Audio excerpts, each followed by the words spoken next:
At this time, I will call tonight's executive session meeting of the Methuen School Committee to order. The date is Monday, March 23rd.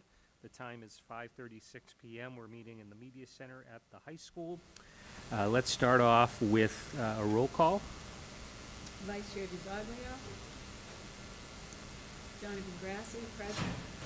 Member Baez. Present. Member Keegan. Present. Member McCarthy-Saroyce. Present. Member Willett. Yeah. And Mayor Beauregard. Here, we have a quorum, so we can proceed with our meeting. We first need a motion and a second to accept our agenda. So moved. Motion's from Member Baez, the second is from Member Keegan. Any discussion? If not, we'll vote. All those in favor? Aye. Opposed? The ayes have it. It's not on the agenda, but let's rise for a flag salute.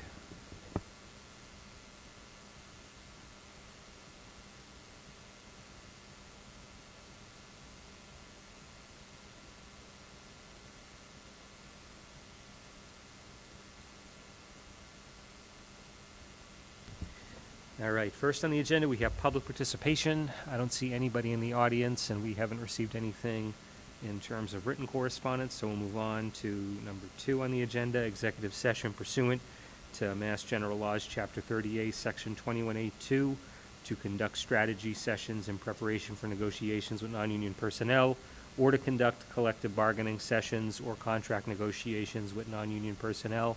This is regarding the acting superintendent. What I will ask us to do, first of all, I want to mention that we will be reconvening into open session at the conclusion of the executive session, so we'll be back for that. So with that, I will entertain a motion and a second to enter executive session, again with a reminder that we will reconvene into open session. Motion is from Member Keegan, the second is from Member Saroyce. Any discussion? If not, we'll take a roll call vote on entering executive session. Vice Chair DiZoglio. Jonathan Grassi, present, yes. Baez. Keegan. Yes. McCarthy-Saroyce. Willett. Yes. And Beauregard. Yes, and we're being joined now by the Vice Chair. So we're now entering executive session, and we'll see you on the other side. Time is 5:38.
Great news from Jeremy in sales. He's loving the AI sales agent. Oh, yeah? Yeah, he's following up leads 23% faster.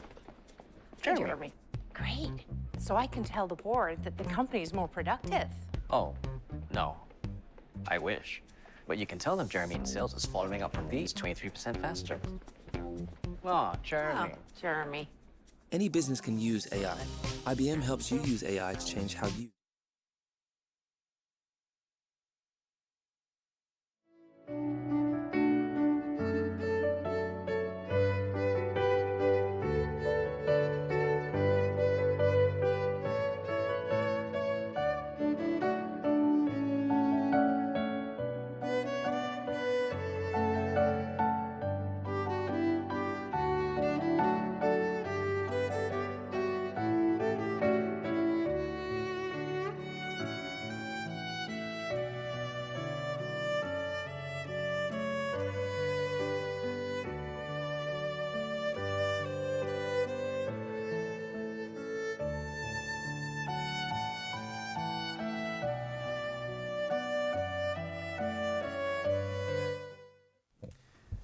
So the Methuen School Committee just wrapped up an executive session, and we're going to take attendance as we enter open session again.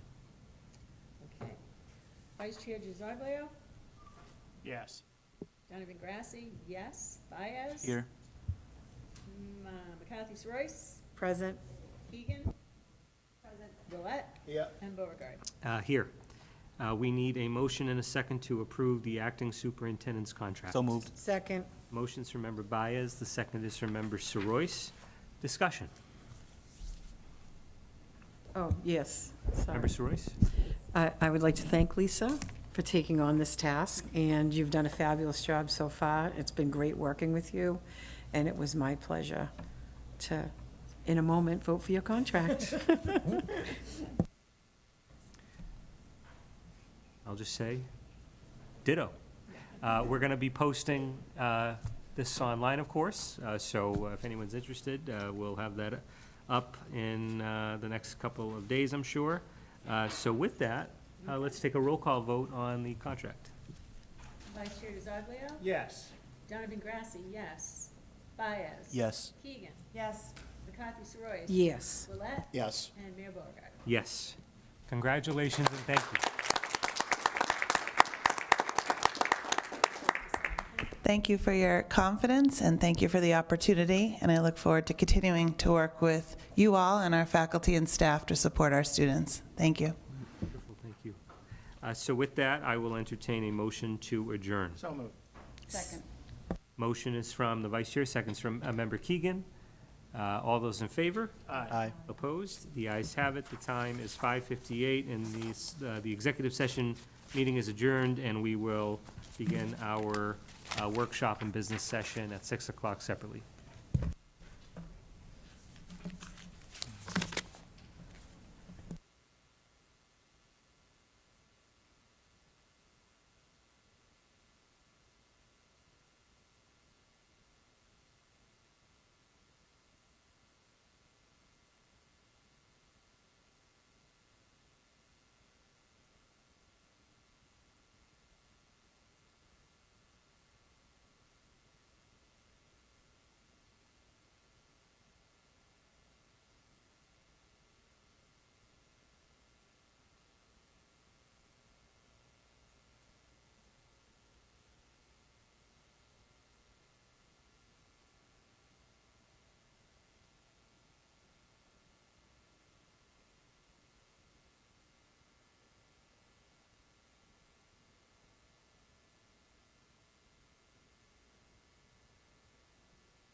to hit that button to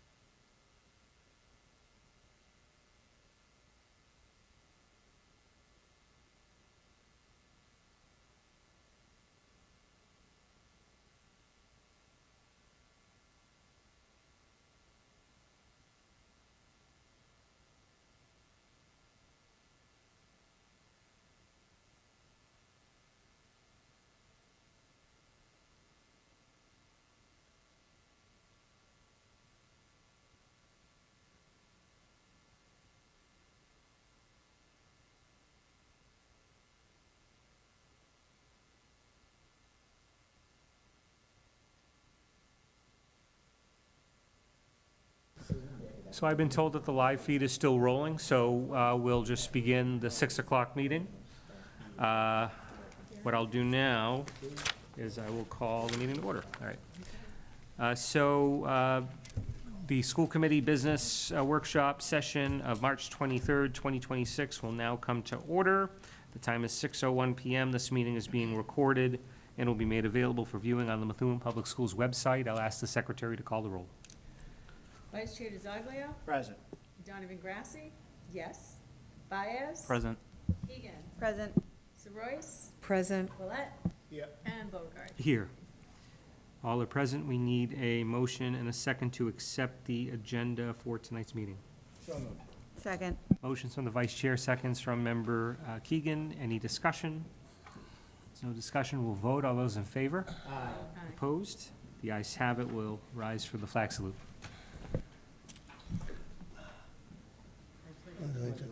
To the flag of the United States of America and to the republic for which it stands, one nation, under God, indivisible, with liberty and justice for all.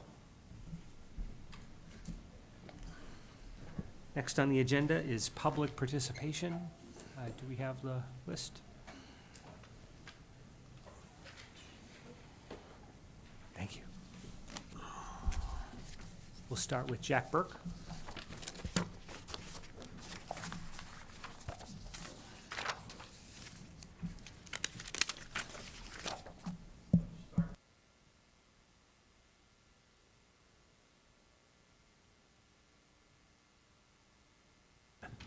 It is now. Sorry. I have provided slides of what I'm going to speak about tonight. I apologize that I did not coordinate appropriate audiovisual resources to project to any audience present. Mr. Chair, Superintendent, and committee members, I thank you for your time this evening. I did peruse the school committee and high school processes and found no written procedure for what I am going to propose. I want to start with a simple observation. What we call debate in public life today is not debate. It is moderated discourse, parallel statements, carefully prepared sound bites, and performances designed to avoid genuine argumentative accountability.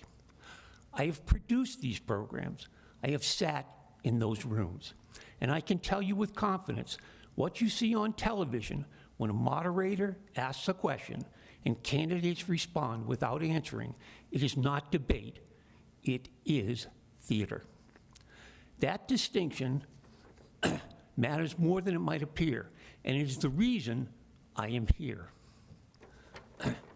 The problem, when an entire generation grows up believing that political theater constitutes genuine debate, something important is lost. They have no model for what real argumentative accountability looks like. They cannot recognize it when it is absent, and they cannot demand it. The skills that genuine debate builds, constructing a clear argument, engaging in opposing position honestly, reasoning under pressure, changing your mind when the evidence warrants it, these are not just academic skills. They are the foundation of civic life, and they are not being taught. What I am proposing is specific and funded. A formal speech and debate club at Methuen High School and all 4 middle schools. membership in the National Speech and Debate Association, which is an established national organization with proven curriculum, coaching resources, and competitive pathways. A dedicated municipal trust fund named for its civic purpose and not for any individual contributor that protects this program from annual budget pressures. And a DEI framework embedded from day one, because the confidence and self-worth that genuine public argumentation builds belongs to every student in this community, not just those who already feel comfortable speaking. We also have a natural home for broadcasting student debates through the school's existing audiovisual studio and its existing relationship with our community cable network. Students doing genuine debate on the same platform where political theater calls itself debate, that contrast will speak for itself. We are not building from scratch. The NSDA provides everything needed to start: curriculum, standards, and national competition access. Massachusetts has one of the strongest university debate ecosystems in this country. Harvard, Boston University, Tufts, UMass, students who begin this program have a documented pathway. What that ecosystem also offers is something that does not appear on a budget: line mentoring. Does not appear on a budget. Line mentoring, program assistance, coaching visits, and competitive preparation provided by university debate programs at little or no cost. Several Massachusetts programs, including UMass Amherst and UMass Boston, explicitly emphasize accessibility and community outreach as part of their mission. That means our students gain access to collegiate-level coaching and mentorship without placing that burden on the fund.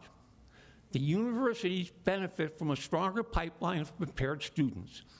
We benefit from resources that would otherwise require significant investment to acquire. This is a partnership waiting to be formed. We are also not experimenting. Debate training was once considered foundational to a complete education.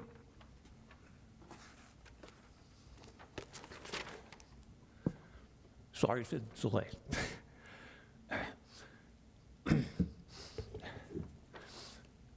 I have a guide to debate from my own freshman year of high school.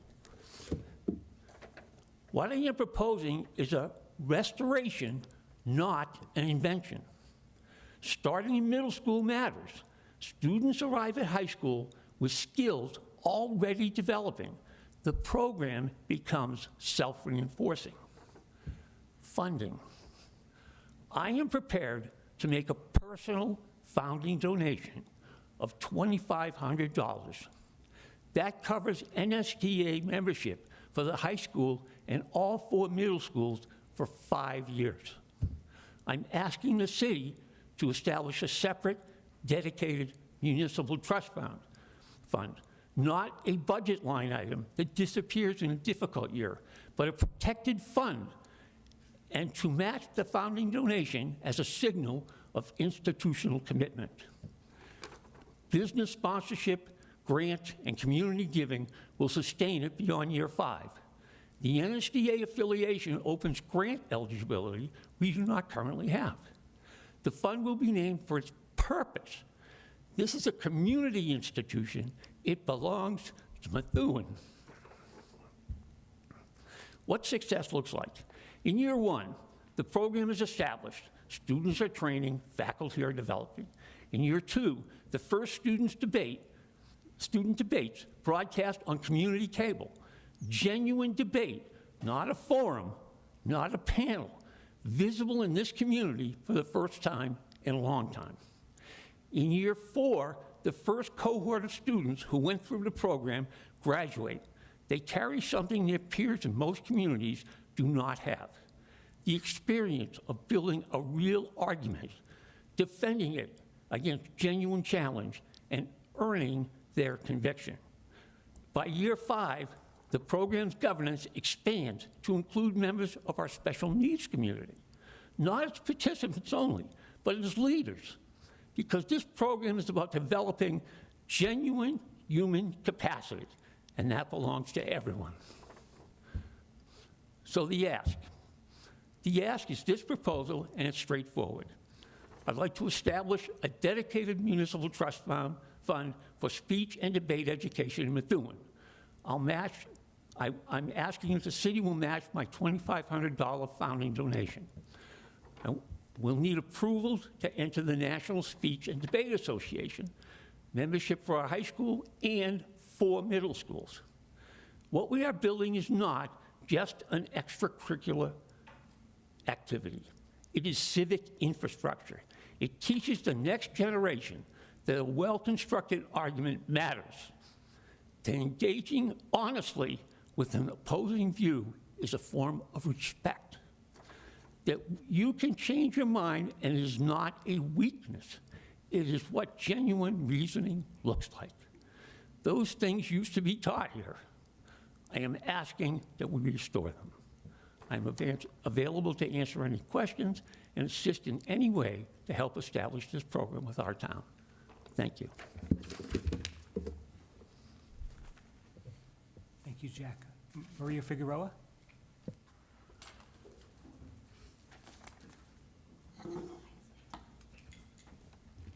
Hi, good evening, everyone. My name's Maria Figueroa. I live at 10 Hughes Road in Methuen, Massachusetts. I just wanted to come in and just share some thoughts. Vice Chair DiZoglio, you had asked at the last meeting, and I want to thank you, by the way, the question about if one of your friends or colleagues or someone that you knew would come and work in Methuen and why not. And I just wanted to give some insight that Methuen is a great place to work. I have worked in Methuen Public Schools for three years, so I have my lived experience to share. With that said, there are its challenges. I don't think that it's not that people don't want to come and work in Methuen. I just think if we don't talk about the audit, which has just seemed to somehow vanish, and we're not having a conversation about it, and there hasn't been any follow-through, that we're not really going to have the opportunity to address the challenges that are there in hand. So today I am respectfully, publicly asking if the new committee members have been privy to the unredacted version of that audit, and if those conversations are still being had. I would love to see Methuen move forward in a positive way, but if we're not having these conversations and we're pretending that these problems aren't existing, we're doing no justice to anyone. With that said, I do also want to talk about the Resource Center and what came to my attention about being a change in the hours at central office, which I did bring to Dr. Gillespie's attention. I did reach out to her February 26th, I believe, because I had a family that went to personally want to take some documents to central office. I'm just quite not understanding why the change of hours of operations if it's a universal unit D union and everyone should be held by the same standard in terms of what's expected for a work performance day. I know there's a lot that comes into questions in terms of registrations. I've heard that as well regarding the kindergarten and the numbers. I can tell you from my lived expertise, a lot of what's being said is, you know, kindergarten is not mandatory. That is not something that we should be telling parents when they're coming to central administration office and they're looking to register their child. We should be doing what's within our possibility to help them understand the process, bring in the documents that are needed, and make sure their children are properly enrolled by that deadline of October, I believe it is, 15th, so that we're not running into any budget issues. The reason I bring that into light is because as we approach kindergarten registration again, you're gonna factor in what is going to be proposed as needing overtime. I wish that more questions were asked. I wish that spreadsheets were requested maybe within the last 5 years, so that you can see the differential of what is needed and what wasn't needed in terms of overtime, and that there is respectful work that can be done within the expected time of a regular workday. And I factored that in only because as we talk about budget and deficiencies, that matters. It also matters the fact that we're bringing back retired secretaries when we have secretaries in central office. They're capable and able to do the job. So why are we visiting a selective pool of secretaries to come in and fill gaps that aren't needed? Or if they're needed, why are they needed? Why are we spending the extra budget on that as well? So it's just things that I want you to keep in mind. My understanding prior to me coming into working at the Family Resource Center is the fact that there was one person doing that prior to the Family Resource Center coming to light. One person doing it for the whole district. And from my understanding, she was more than capable of doing that job. Then we had 3, then we had 2. So why are we tapping into funds that aren't necessarily available? That could be a salary for another PA in the classroom. That could be so much more. So I would appreciate if more questions are being asked of the moment a parent first walks into central administration office, what does that look like? How welcomed are they feel? Who's answering the questions and how is that being approached? Very important things to ask. I also wanted to piggyback a little bit on the process of the concerns with bullying and harassment and how those are addressed, because transparency is important, accountability is important. Reason I'm bringing that is because it's still ongoing. Again, if we aren't addressing these issues and we aren't talking about it for what they truly are, how are we going to find a happy medium to find a resolution that is comfortable for everyone? And this isn't a means to shame and blame. I'm not pointing fingers. We're human, we make mistakes.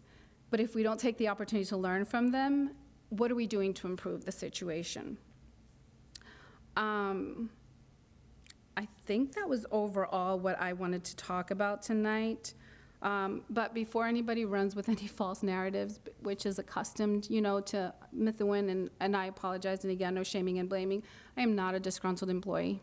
Again, I'm an employee with 3 years of lived expertise in Methuen Public Schools, and I am so grateful for that experience because it helps me better understand, even in the job that I'm doing today, on the challenges that I know families face and how to help them address them. Hence being why I had suggested to that parent, go in person, do it before your workday, ask to have that time stamped and get a copy, because her concern was documents were either being misplaced and it happens. Again, we're human. But if we're not presenting those opportunities for families and we're programming doors from 8 o'clock when the hours of operations are from 7:30 to 4, and it took a mere, 5 to 10 minutes for that to be changed in the webpage, that now we're from 8 to 4, why do we keep putting hurdles for these families? We need them to feel welcomed. When a family moves to Methuen, when a family buys a home in Methuen, their first stop, if they have kids, is that central administration office. Let's make them feel welcomed. Let's make them feel a part of something greater than themselves, because that's what community is all about. And in the wise words of a man just recently said, there's what we say privately and what we say publicly. Let's be transparent. Let's hold ourselves accountable, and let's have those difficult conversations, because the community wants to be a part of this process. Families want to be a part of this process. Our educators want to be a part of this process. You have amazing employees in Methuen Public Schools. Let's honor them for who they are, so that we don't have that revolving door mentality, and we're able to retain what we have and build on that. That's all I'm asking. I thank you. Have a nice evening. Thank you, Maria. We don't have anybody signed up, but is there anyone in the audience who wishes to speak? If not, I will close public participation, just to share with any residents who may be watching. If you're not able to make a meeting in person for public participation, you can send an email to Susan Shanti at sns CIONTI@methuen.k12.ma.us before 3 p.m. on the day of the school committee meeting. Next on the agenda, we have the DECA International Career Development Conference running in April. This would be a motion to approve the attendance of students at this conference. So moved. Oh, I'm sorry. That's fine. Motion from Member Roy, second And we from... do have students here this evening to present as well. Sounds good. So we'll entertain discussion and start off with the presentation.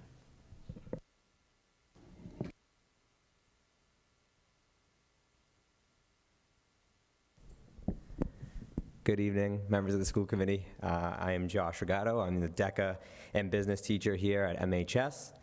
I'm proud to share some exciting news about our DECA program and the incredible work our students have accomplished this year. This season, we had about 250 students compete at the district level, which has gone up from last year, and 43 students competed last week at the state competition. Our students represented our school with professionalism, preparation, and determination, and several placed in the top 12 in their respective events, which is a significant achievement at such a competitive level. Most notably, 4 of our students have qualified for the DECA International Career Development Conference in Atlanta this April. This is the second year in a row. Last year we went to Florida with 5 students, and now we have 4 students this year. This marks our program has advanced students to the international level, which is something we are extremely proud of. These students have put in countless hours preparing, studying, practicing role plays, and pushing themselves academically and professionally. Their success is a direct reflection of their work ethic and commitment. And this program, we talk about all the time, it connects the business world from the classroom to show, things they're gonna do in everyday life, whether that's talking to someone or actually working in the business world. We're incredibly excited to represent our school and community in the international stage once again, and we look forward to building all this momentum in the future. Thank you guys for your continued support. This club is constantly growing year by year, probably gonna reach 300 students next year. So thank you guys so much, and I have some of the students here with me, and they're gonna talk about their experience in DECA. So before I begin, I just want to thank you for letting me speak up here today. I just want to speak about how DECA has allowed me to understand what I want to do in the future. So before I entered DECA as a club at our school, I wasn't sure what I wanted to do in the future. I knew I wanted to do something like finance, tech related, but I wasn't really sure what sector I would enter, the specifics of it. And I knew I had an uncle in finance, and I understood that that's something I want to do in the future, but I just wasn't sure what type of job in finance that I want to do. DECA, it's allowed me to understand what I truly want to do in the future, because there's different choices that you can choose. For the role plays that I did, I went into the corporate finance distinction, which is when we get a case file, we get a scenario, and we act out as like a financial officer or a certified public accountant, things like that that truly help you understand the business scene and what actually goes on behind the scenes. So just going through the role plays, speaking to judges, just understanding the finance scene, that has allowed me to understand that this is what I want to do in the future. These are the people that I want to meet in the future, and this is a job that I want to pursue.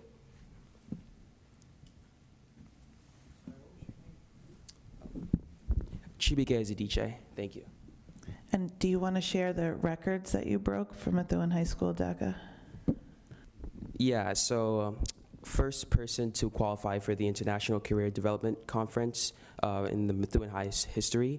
Highest exam score in the state, 96, and top exam role play medal in the state with a 96 on my role play.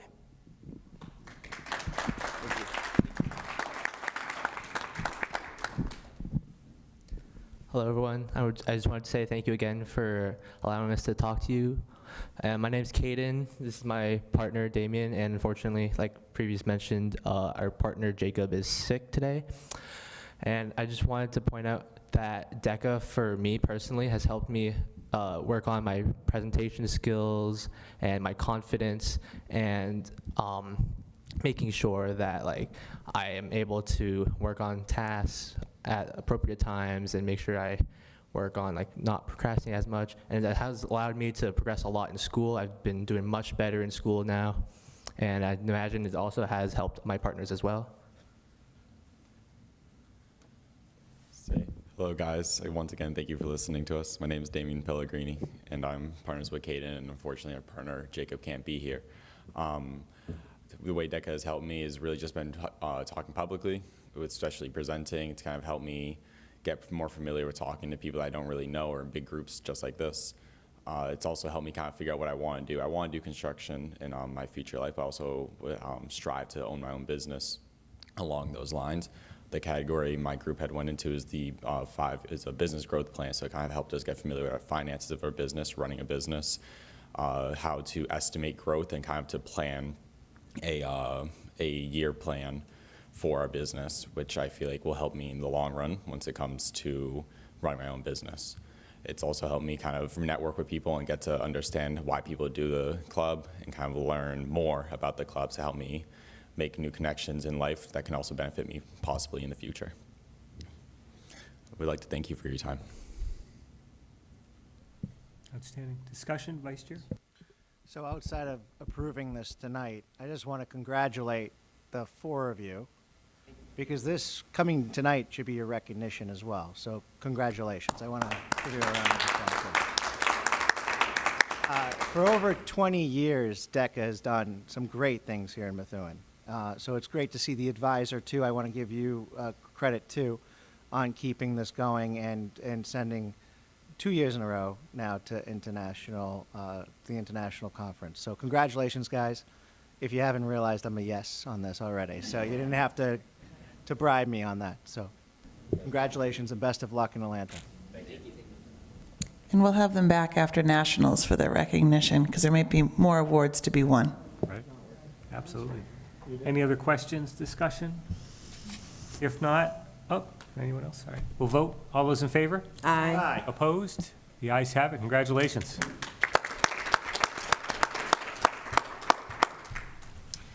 Next on the agenda, we have interview of firms for the superintendent search.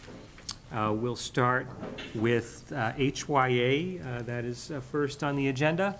And perhaps we'll allow the folks from HYA to share a brief presentation, then we'll engage in questions, conversation, etc.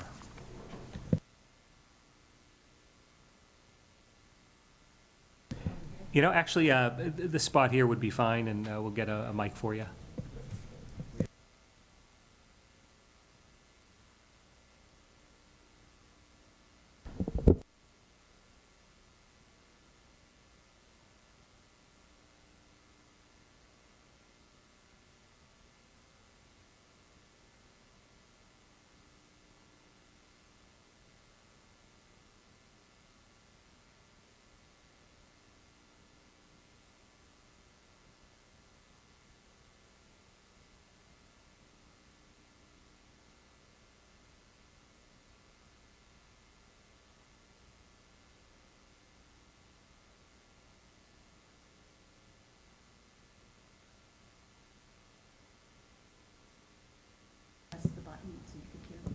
Okay, so then I can press and talk. Thank you so much for having us here tonight. And I don't want to get too close and get some feedback. I'm Dr. Susan Guiney. And Dr. George Perry. Good? Okay. Oh, they could just hear us that way. All right, great. Thank you. All right. So we'll get started with the presentation. What George handed out to you was a response to the questions which you forwarded to us, and we really do appreciate you sending us those questions so we can give you targeted responses. We'll go over many of those responses as part of the conversation and through the presentation, and of course, if you have any additional questions, please feel free to ask them. We're here to answer them for you. So the first slide talks a little bit about HYA. And you know, HYA is the premier executive search firm in the country, if not ranking first in the top tier. And they've been in business for over 35 years. They have done over 2,000 searches. We do about 80 or more searches per year. And we have 130 or more nationwide associates. George and I would be your local associates. We deal primarily with this particular region.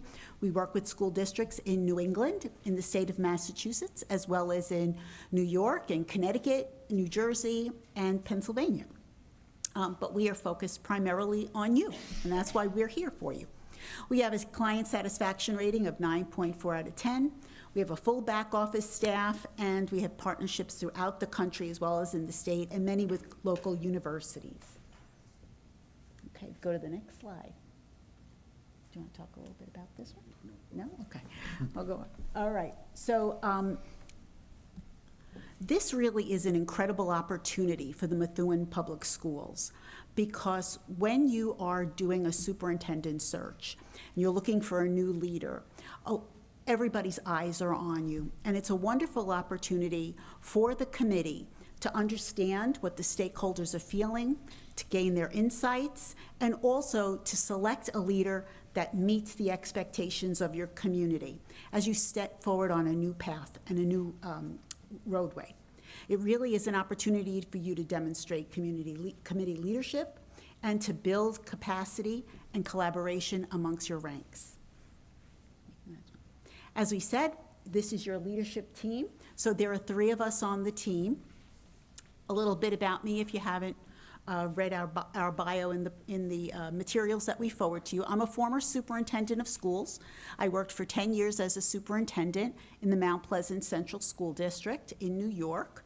I had a long career in public education. I started as a high school English teacher, and I worked my way up. I was a K-12 school library media specialist. I was a director of technology, and I have a background in information technology and library science. In addition to that, I was a director of curriculum, and then I landed in the hot seat of the superintendency. So, and I enjoyed my time there, and fortunately for me, I retired right before COVID hit. So I have a lot of compassion for my colleagues who worked through a difficult time in public education. But I very, very much have a very broad interest and understanding of what goes on in K-12 schools. I've taught every grade level. My doctorate's in leadership from Columbia University Teachers College. And I bring that to the table really because I'm passionate about leadership and about learning. So I'm happy to bring that and share that with all of you in Methuen. I'll let George introduce himself. Hello. Thanks for the opportunity to be with you today. I'm, for 25 years, I was on the other side of the search, the superintendent search function. My colleagues and I worked in partnership with school districts across the country. We worked over those years probably with 30 school districts, similar demographics to the one to Methuen. And in that time, we would partner with school committees, school boards, superintendents, and sometimes even with city administration, as well as with schools, all focused on raising the achievement opportunities for students, for all students within the school district. We ended up having long-term partnerships with in some of our districts 10, 12 years. And during that time, we would engage in strategic planning with the boards. We would engage them in board retreats, superintendent evaluations, things that the board orientations, things that the board needed to do in order to be effective leaders of a school district. And also, we did not do superintendent searches, but we helped school boards decide who they should choose, what they wanted in a search firm, what the search process would look like, how to anticipate that, and to make good decisions. One of the things that I became familiar with HYA because many of the school districts that we worked with chose HYA as a search firm.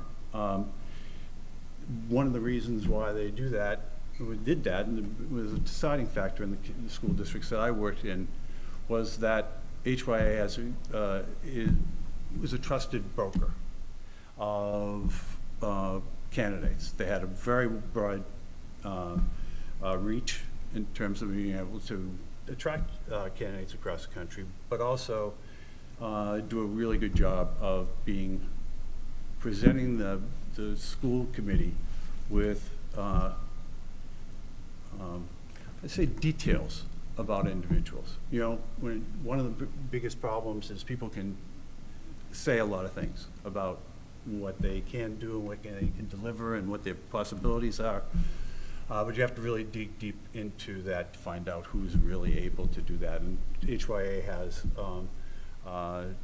the capacity to be able to do that, and is even more so, I think, over the last 4 or 5 years, been able to deepen that capacity in terms of really presenting to school committees candidates who you can be confident about what they're saying and about their background.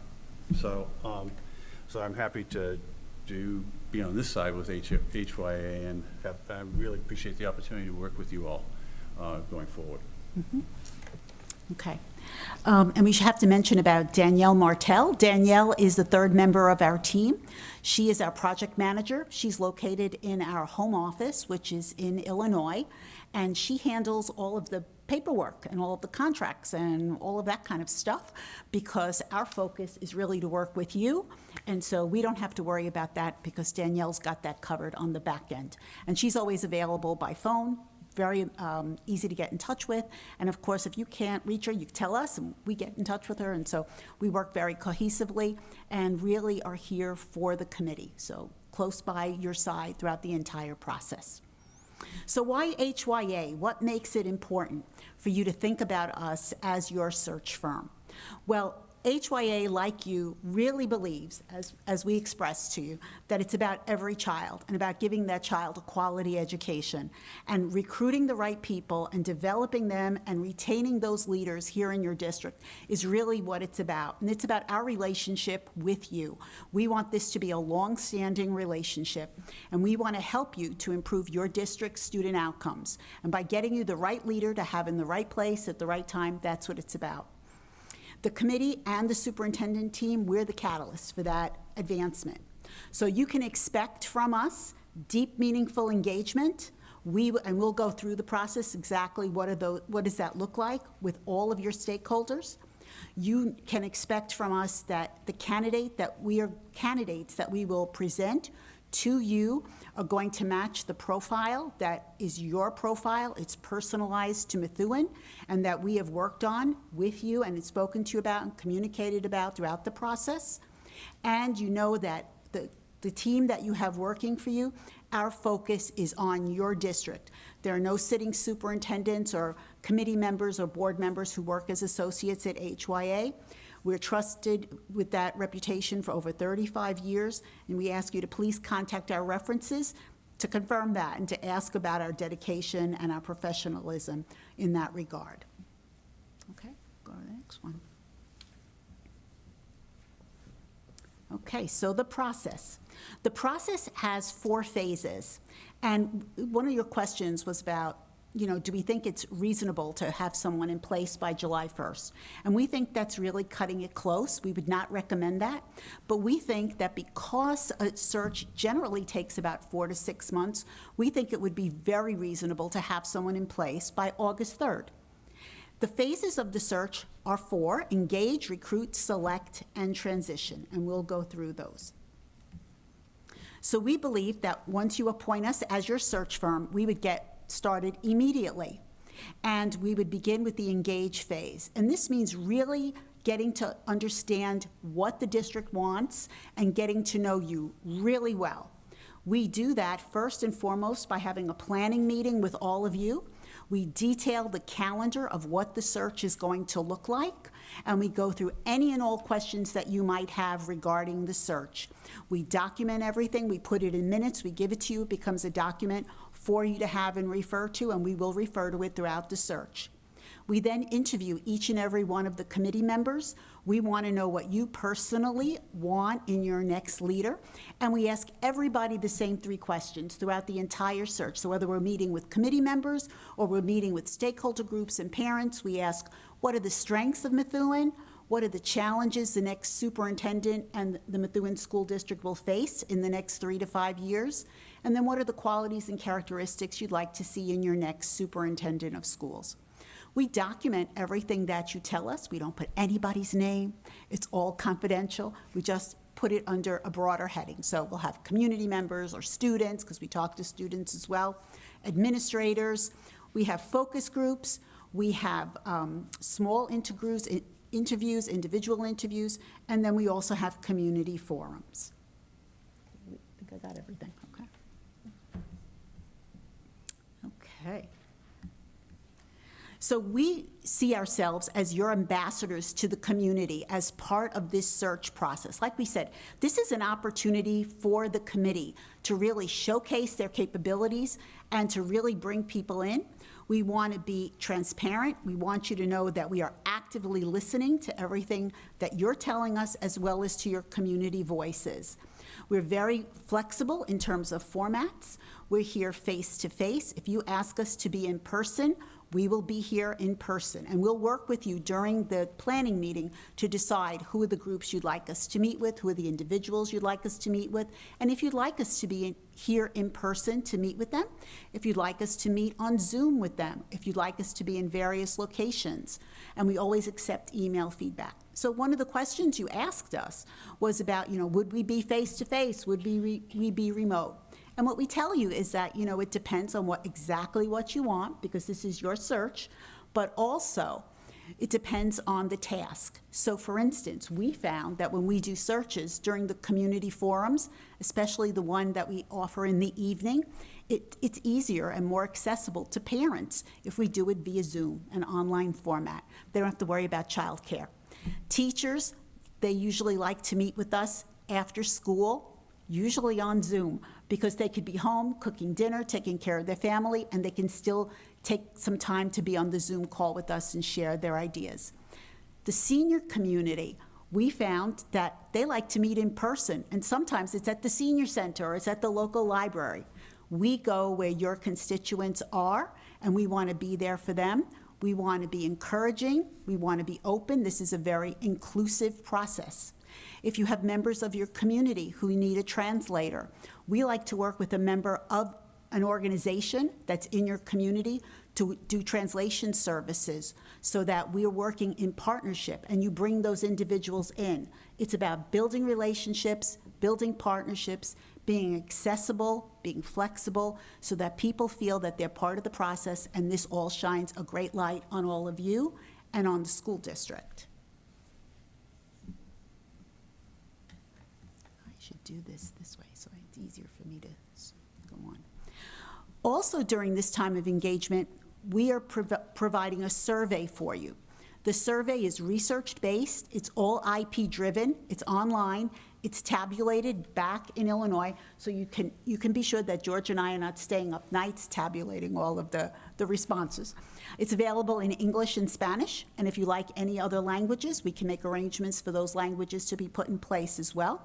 We present a beautiful report at the end to provide to you.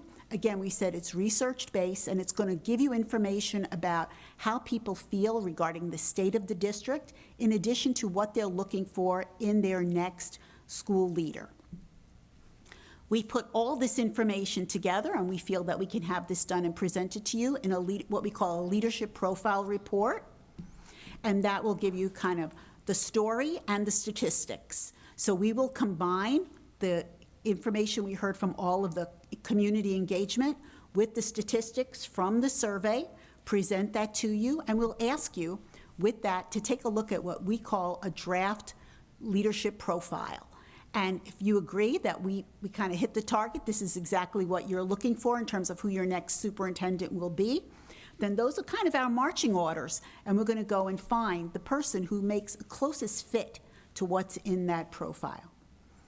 And we tell you also, we recommend, put it up on this report up on your website, let everyone see that what they told us is what we told you, and that it's there for everyone. We're very transparent about that, so it's all up front and available for them to look at. So key happenings. We mentioned that we would hit the ground running as soon as we were appointed. with that engage phase, and also know that as soon as we talk to all of you, that gives us an idea of the kind of person that you're looking for. So we will start immediately researching, reaching out, contacting people. Think of it as we're going to cast a very broad net to find the widest range of talented candidates who are going to meet your expectations. This process, when we're contacting people, is completely confidential. And just so you know, people will ask us, they ask us 2 questions, really. They'll ask us, why is the last superintendent or the current superintendent leaving? And they'll ask us, what is the committee like? So when we reach out to them, we're going to talk to them and let them know about the district. So you remember, they're going to be interviewing you as much as you're interviewing them. But Methuen is a really special place, and I say that in the best possible way because you have so many incredibly phenomenal programs. I mean, just tonight that you have members of your community come forward, they feel comfortable speaking to the committee. Your students are incredible. I mean, that was fantastic. 300 children involved in the club, that's great. And superintendents, we're a really strange bunch. We like to come to a place where there are some terrific things and where there are some things for us to do and get our hands dirty. So we will tell them all about the good, the bad, the ugly of Methuen, so they really know. We believe there are no surprises. We want them to feel very comfortable. We want them to love you. We want them to have a long relationship with you, and we want you to love them and to want to have them as your superintendent for a really long time. We are aggressive recruiters. We try not to be annoying. You talk a lot, you can tell, so I try not to be annoying. But we go out there, we really dig, we contact people. We have local networks, national networks. We have a lot of colleagues in HYA. We make phone calls. You never know, there might be someone in Nevada who has family here in Massachusetts and wants to come back to be with their family, and they're a superintendent, and they hear about Methuen's opening, and they want to come. There's advertising on our website. We have over 25,000 hits a month. We are very active on social media. We have an email subscription list of over 30,000 email subscribers. And we do all the usual advertising as well with School Spring and Mass and all of those general things with AASA, and then the local national associations for Black administrators and Hispanic administrators as well. We screen everybody and we check references. And we're happy to say that 94% of the superintendents who are put in place through HYA stay full term through their contract, and 75% of superintendents that committees select were recruited from HYA, through HYA. So the advertising is helpful. We do it, we get it out there, we cover all our bases, but primarily the people that we will present to you are people whom George and I have recruited for you. During the months of May and June, we anticipate moving into the next phase of the search, which is the 3rd phase called Select. And during this time, your selection committee will be presented with a slate of candidates. It's usually 5 to 7, depending on what the committee would like to see. And all of these individuals would have been vetted initially through us. We'll also, with your screening committee, work directly with them. We'll go through interview protocols with them. We'll talk about best practices. We'll help them craft questions on what to ask, and we'll help them to come to consensus if need be. And we would anticipate then you would meet with those candidates, those finalists, toward the end of May, early June, with the goal of appointing someone by June 2026, so before the end of the school year. The final phase of the search process is the transition piece, and HYA is very pleased to have initiated a transition academy. Because like we said, it's about the relationship and it's about success. It's about your students. So the person who you select as your next superintendent would have access to the HYA Transition Academy, and we would work with this person. It's a 6-month program, building a 100-day transition plan, talking about how do you measure success, setting up key performance indicators, going through the evaluation process, working with the committee, how do you evaluate your new superintendent, agreeing on an instrument, and then taking a look at your current strategic plan and working with you about thinking what comes next strategically for the Methuen Public Schools. All right. I think I got everything in. Thank you so much. What other questions do you have? We tried to address most of what you requested, but I'm sure there's a lot, maybe other things that you'd like to know. Thank you very much for the presentation. So we'll go right around. Just raise your hand and be recognized. Member Royce? The screening committee, you said 5 to 7 members? Yeah, 5 to 7 candidates that we present to them. Excuse me. How do you choose the members of your screening committee? And who do you choose for that committee? We will work directly with the school committee to make those decisions. So there are individuals that you may, you really would love to have on your committee. So traditionally, what we would see is that many districts, many school committees would select, for instance, members of their teachers' bargaining unit to be on there, or members of the administrative team. There may be 1 or 2 members of the school committee who are on the selection committee. So it really is up to you. We work closely with you and to craft exactly how many people you'd like to have on that committee and who those people would be. And it's also, sorry, just to. No, jump in, go ahead. To add on to that, Parents. it's also an opportunity to bring in community representatives onto that group. They're not the group that makes a decision, but they're a group that makes a presentation and recommendations to you all. Right. What do you see as a good number for that committee? A good number of people? What we've seen is 7 to 10. Once it gets larger than that, then it gets kind of unwieldy. So 7 to 10 is pretty reasonable. And they usually meet over, it depends on people's availability, of course, but we recommend, as an example, let's say a Friday evening, Saturday, and then maybe early Sunday, depending on how many candidates they have to interview. That selection committee would meet, they have the interview that they have, it's a scripted interview, so we help them craft the questions. They ask the candidates the same questions, so they're comparing apples to apples. Those interviews, they last about an hour and a half each. When they're done, they have conversation. Who would they like to forward on in the process to the school committee to meet? And sometimes they recommend, traditionally 3 people get recommended to the school committee. Sometimes they'll say 2, and that once it comes to the school committee, then it becomes public, so everybody knows. So we're very careful, confidentiality first, and then, of course, when it comes to you, it's all open conversation. Thank you. You're welcome. Other questions? Member Willett? Thank you for the presentation. Offhand, you highlighted 20 searches in Massachusetts, and Holliston is the most recent. Yes. Do you have a sense of the other communities that you can mention to us that we might be familiar with? Yes, well, one of the ones that we did prior to Holliston, one of the newest ones was Newton, so we did that. And I don't have the list, go ahead. So, yeah, I think there was more of a presence by HYA until the last 5 years. The person who was doing it here retired. But that the ones prior to that were communities that are similar in some ways. Cambridge, Somerville, Lawrence was early on. Then there were, as Sue mentioned, Newton.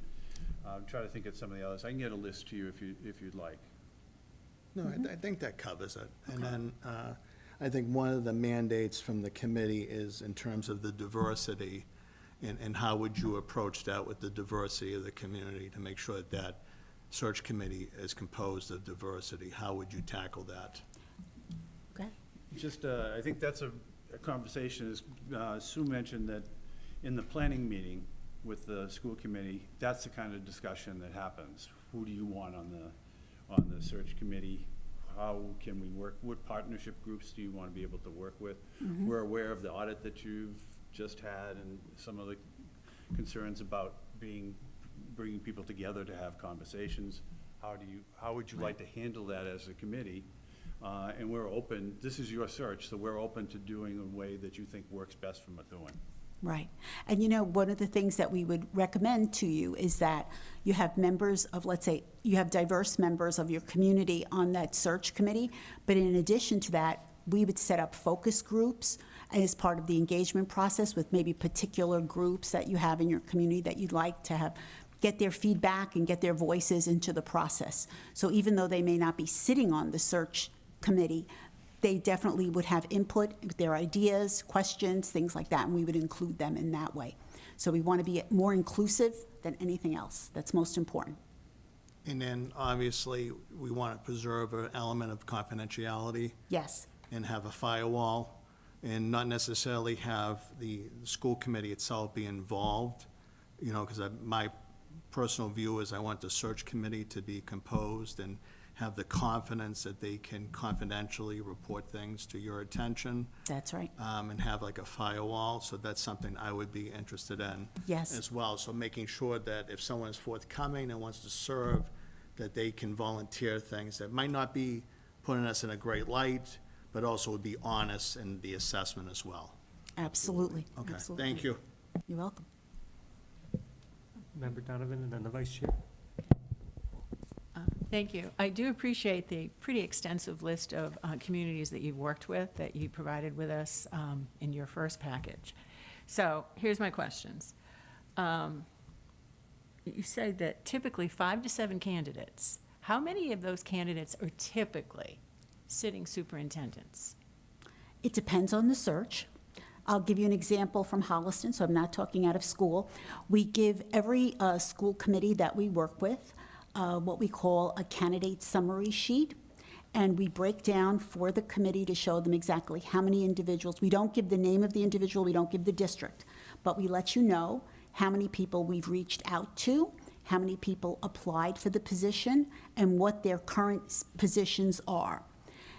In the search that we did in Holliston, we had 6 interviews that met, 6 candidates who met with the search team, and of them, 2 were assistant superintendents, 4 were sitting superintendents. The selection was made by the school committee. They selected an assistant superintendent as their new superintendent. So that's how that search went. So it really depends. One of the things that may come out as we meet during the engagement phase is that people feel that they would like an experienced superintendent coming to Methuen. So of course, if that's what we hear, that's what we're going to be looking for. But if we see an incredible assistant superintendent who comes, you know, with high references and glowing comments, we're going to definitely talk to them. And if we feel that they, you know, measure up to what the standard that we're looking for and that they would be a good fit culturally for Methuen, we're going to bring them to the table and let you meet them. Okay. May I ask a few follow-up? Okay, thank you. If we started something and hoping to get someone in place by August, yes. Truly, what kind of candidates are looking for jobs as we end a school year, when we know we have, you know, contract obligations, trying to get out of a contract? Truly, does the caliber of the candidate kind of diminish as we get closer to the start of the school year? Because we don't want to waste our money or your time or anyone's time. That's a fair question. What we tell you, like we said, we are aggressive recruiters. That's our job. That's why you hire us. We're, you know, there are people who are out there looking for a superintendency right now. Then there are people who are not looking for a superintendency, who are the people that we really want to tap into. There may be a sitting superintendent who would be a phenomenal candidate for Methuen. We want to find them. We are making phone calls, we're researching them, we're contacting them. So when I call someone, or like I say, when George calls someone, he's going to say, I'd like to speak to your superintendent. And they're going to say, who's calling? He's going to say, Dr. George Perry. Why are you calling? He's going to say, I have a safety concern. They're going to put the superintendent on immediately. They'll put them on, what's the safety concern? Or what is the personnel issue that you're calling about? And when the superintendent gets on board on the phone, you say, and this is who I am. This is why I'm calling. I didn't want your secretary to know. I call and I say, this is Dr. Susan Guiney. I'm the superintendent of schools. I'd like to speak to your superintendent. I'm looking for making a reference call or a concern. Person gets on the phone. I tell them what it's about. And I'll say to them, so I'm really calling because I think you'd be a great fit for Methuen. And they're going to say, is that why you're calling? I'm not looking for a job. I say, well, you know what? We think you'd be really great. Do you know about Methuen? They're going to say, no. I say, all right, well, let me tell you about them. Do you know they have this, these are, would you like me to send you a copy of the leadership profile report? Would you like, and take a look at it, and I'll give you a call back in a day or two. Let me know what you're thinking. See if it's something you think is a good fit. And I can tell you there are more times than not that individual says, you know what, I'm in, include me. This sounds like a really interesting opportunity. I think I can do a lot of good there. I'd like to try. I'd like to be put in. And that's how we build the slate for you, you know? Okay. And my last question, not to put you on the spot. Put me on the spot. No, I really don't want to, because okay. I think it's something we're still working out. Okay. Talk to us about the impact of salary on your search and what you know about our salary of our staff here and how that could serve positively or negatively in your search. Well, you know,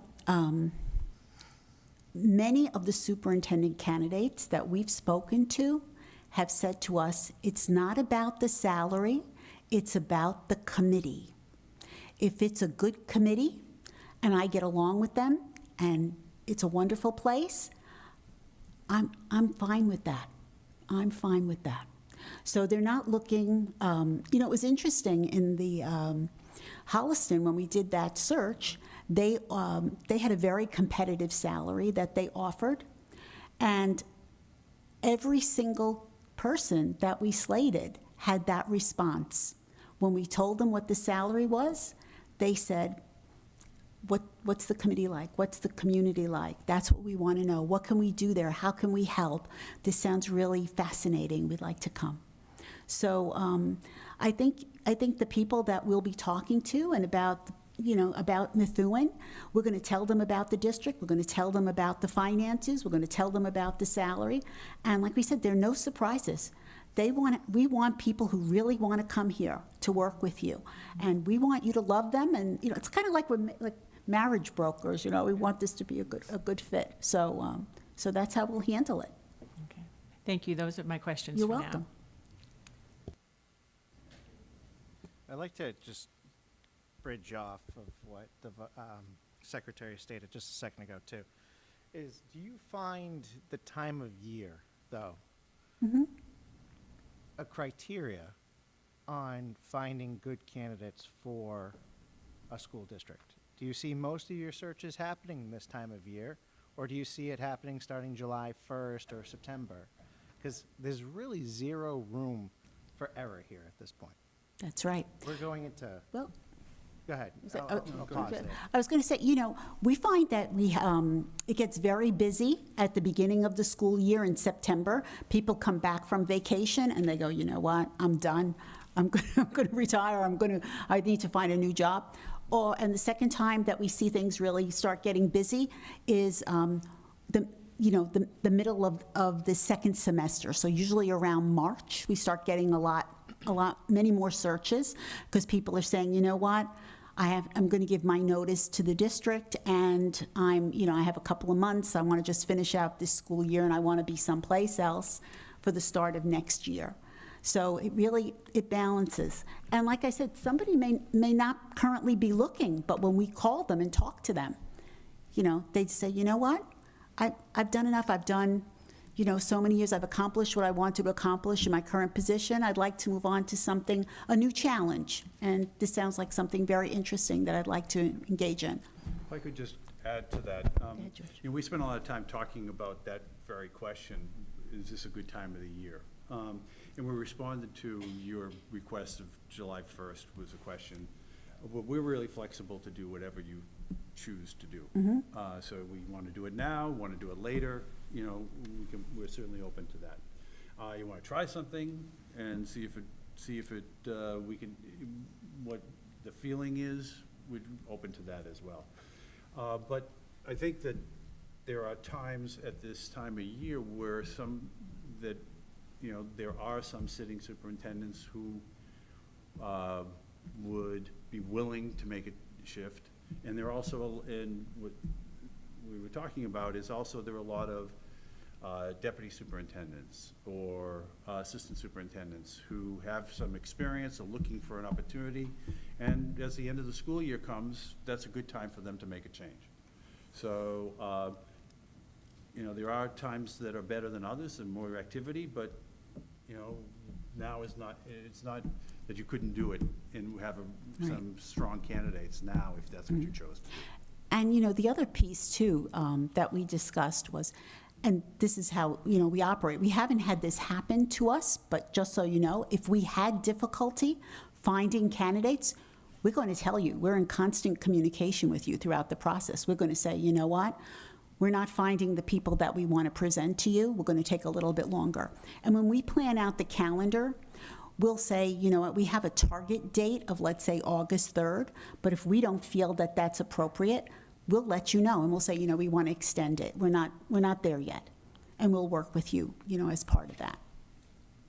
So, and if I can still have the floor. So, sure.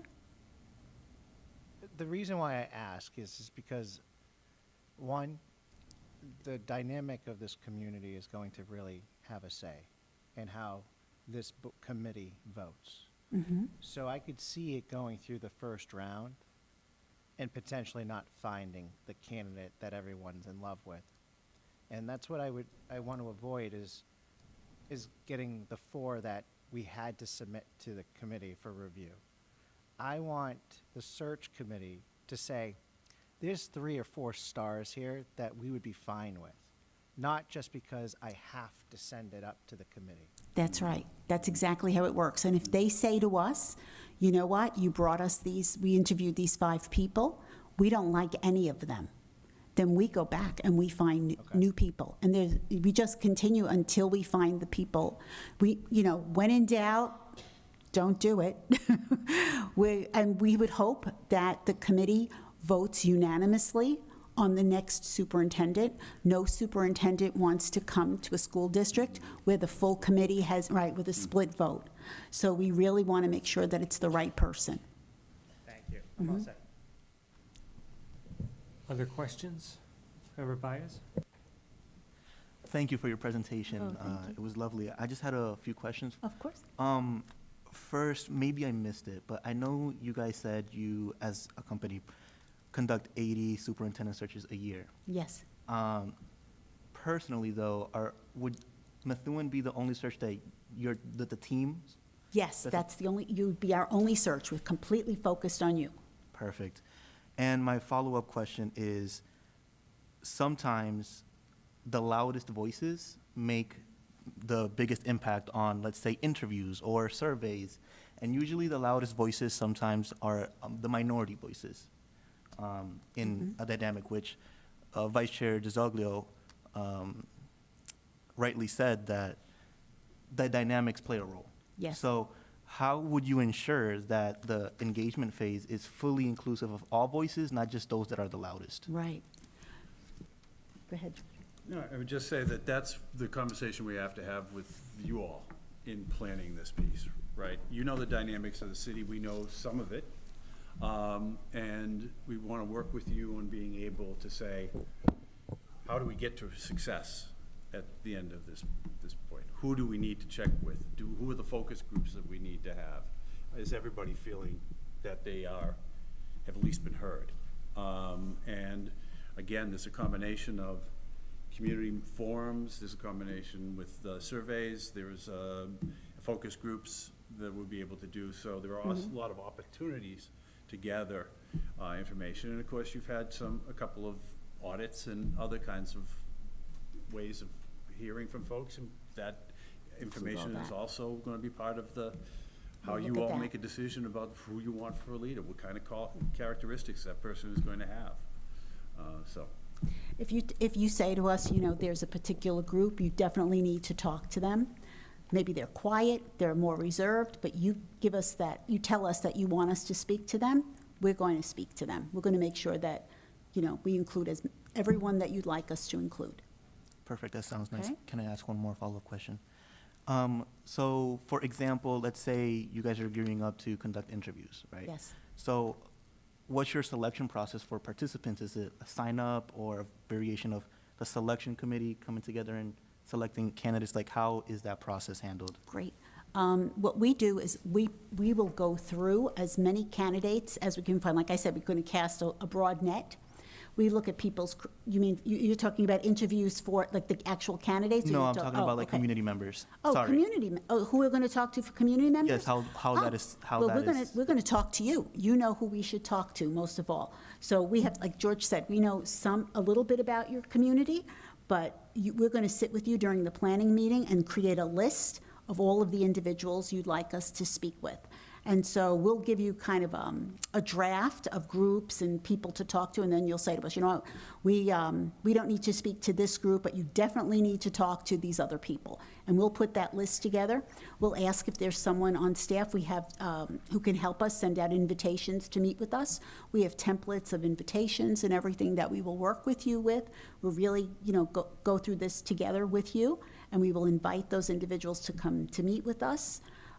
Either, like I said, in person, over Zoom, whatever's most convenient to them. We're very flexible with the time. We're very flexible with the location. The idea is that we want to be as accessible as possible to them.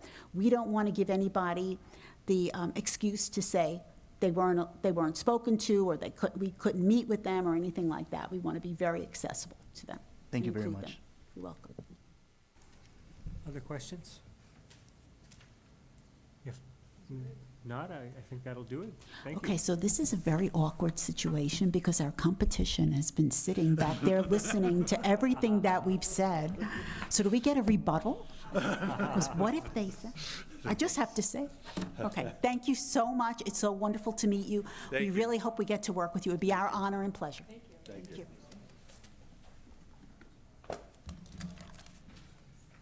Next on the agenda, we have interview with Zeal Education Group.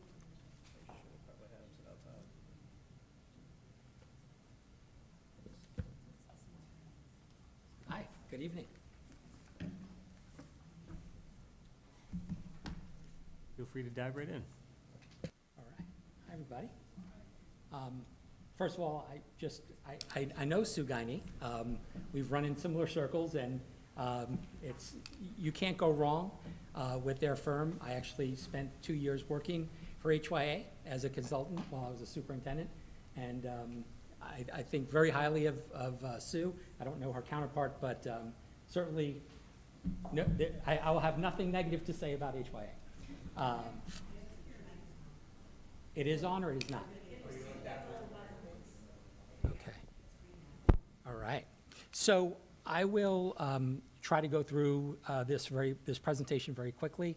I know you have, so you submitted the questions to me. I provided you some answers, but I'd love to be able to elaborate here. So what I'll start with, you're doing the slides? Okay, yeah, if you can go to the next slide. So just a little bit about Zeal. So I've spent 25 years in education. I also went to Teachers College, got my doctorate, did some teaching there for about 12 years as an adjunct. Was a teacher, principal, and superintendent. After 25 years, right around COVID, decided I wanted to, I read a book by Dan Pink, The Power of Regret, and wondered if I really wanted to be a superintendent for the next 12 to 15 years. And I decided I didn't, and my wife was very supportive and started this firm. And we do everything from superintendent searches, we do security audits, we do financial, special ed audits, we do professional development. We have about 130 people on our team that have all different passions and expertise. And my job is basically to put teams together based on the needs of the district. We work all around the country. The search team that we have for this project is me. I'd be the lead on this search, and I'm going to lead on any search that we do. I'm very involved. We have a superintendent who is in Brockton. Her name is Priya Taulani. We have Dr. Matthew Friedman, who's a superintendent from New Jersey. And we have a longtime friend of mine who was a superintendent in Connecticut for about 10 years in a neighboring district, and he's now the dean of the School of Education at Central Connecticut State University. So we have a team that I think brings a wide variety of experiences, different demographic experiences, and helps with our recruitment. The things that I would say are unique about Zeal, and I think it's somewhat nuanced, but I'd like to try to help elaborate on what we do slightly differently from HYA. The first is about stakeholder engagement. We do surveys, HYA does surveys.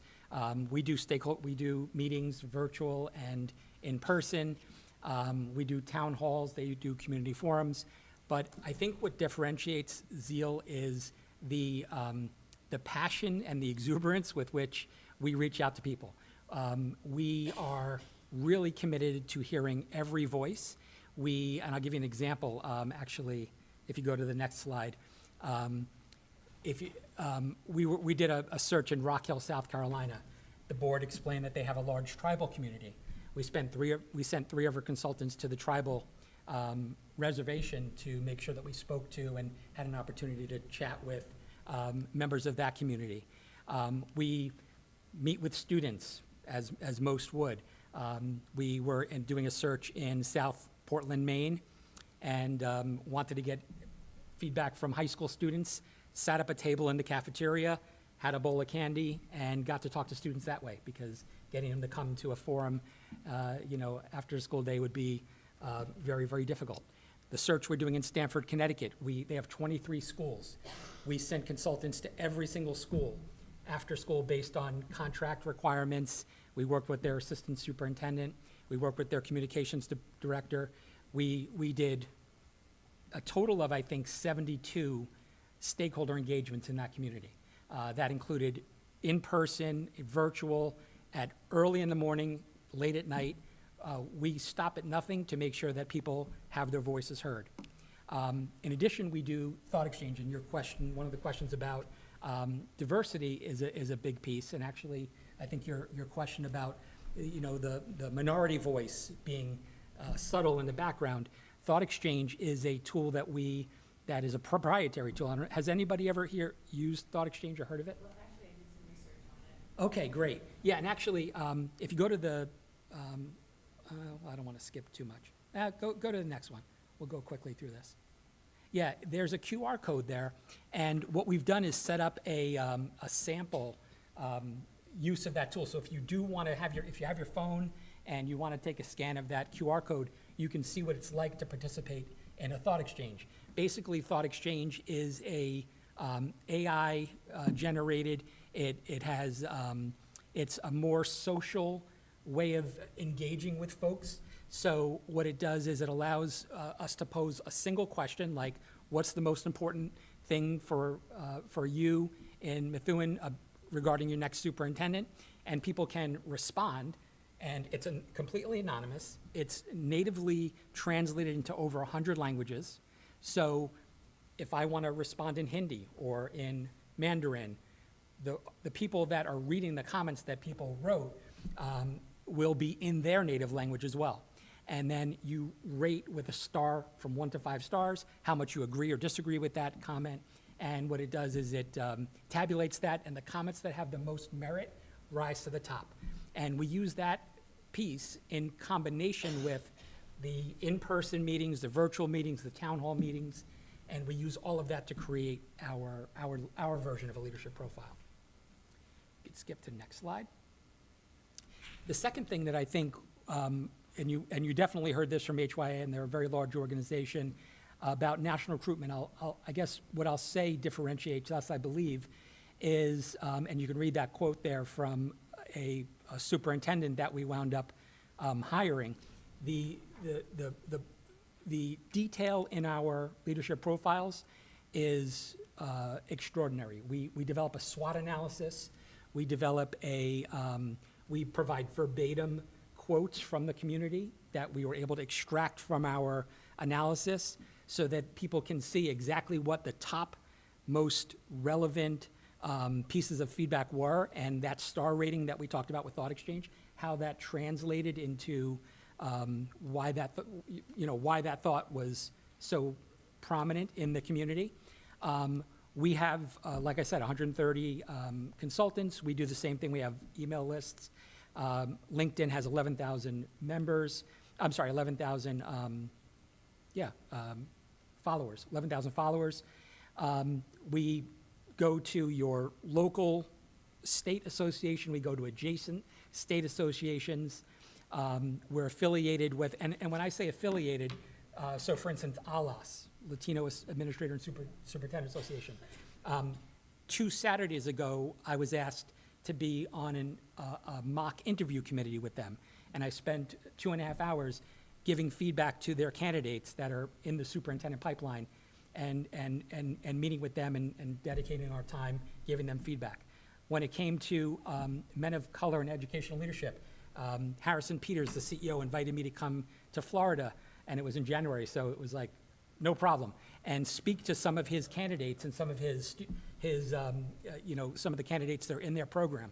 When it came to AASA in Nashville, again, I don't mind traveling to Nashville, Tennessee a couple months ago, and I, literally, rather than getting a booth where people walk through these booths with their heads down, I planted a chair right outside of the sessions and spoke to probably 50 different people. I had a little table and chair. I'm out there, I'm grinding, trying to recruit people. And it's evidenced in some of our results of the search results and candidates we've recruited. This was the search we did in Rock Hill, South Carolina. We had 25 candidates from 17 states across the country. The one we just did in, and we didn't complete the search, but the pool of candidates that we brought for the Stamford, Connecticut search had 27 applicants from 11 states across the country. So we have a track record when you want a national search. These are not just people, we don't just sit and wait for applications to come in. We are actively on the ground pursuing and leveraging our network, leveraging what we know about people. The next thing I think that we do is in a slight different, and again, like I said, I worked with HOA, so I know their process very well. One thing I think that sets us apart in the way we put together the slate of candidates a little bit different. So we bring you 8 to 10 of the best applicants based on the leadership profile and the criteria that we've established with you in consultation with you to determine who would be the best fit at this time for your district. And we have each of the, so let's say we have 20 applicants, we'll bring the best 8 to 10. We'll have them create a packet. The packet will include their application, their cover letter, resume, recommendations, transcripts.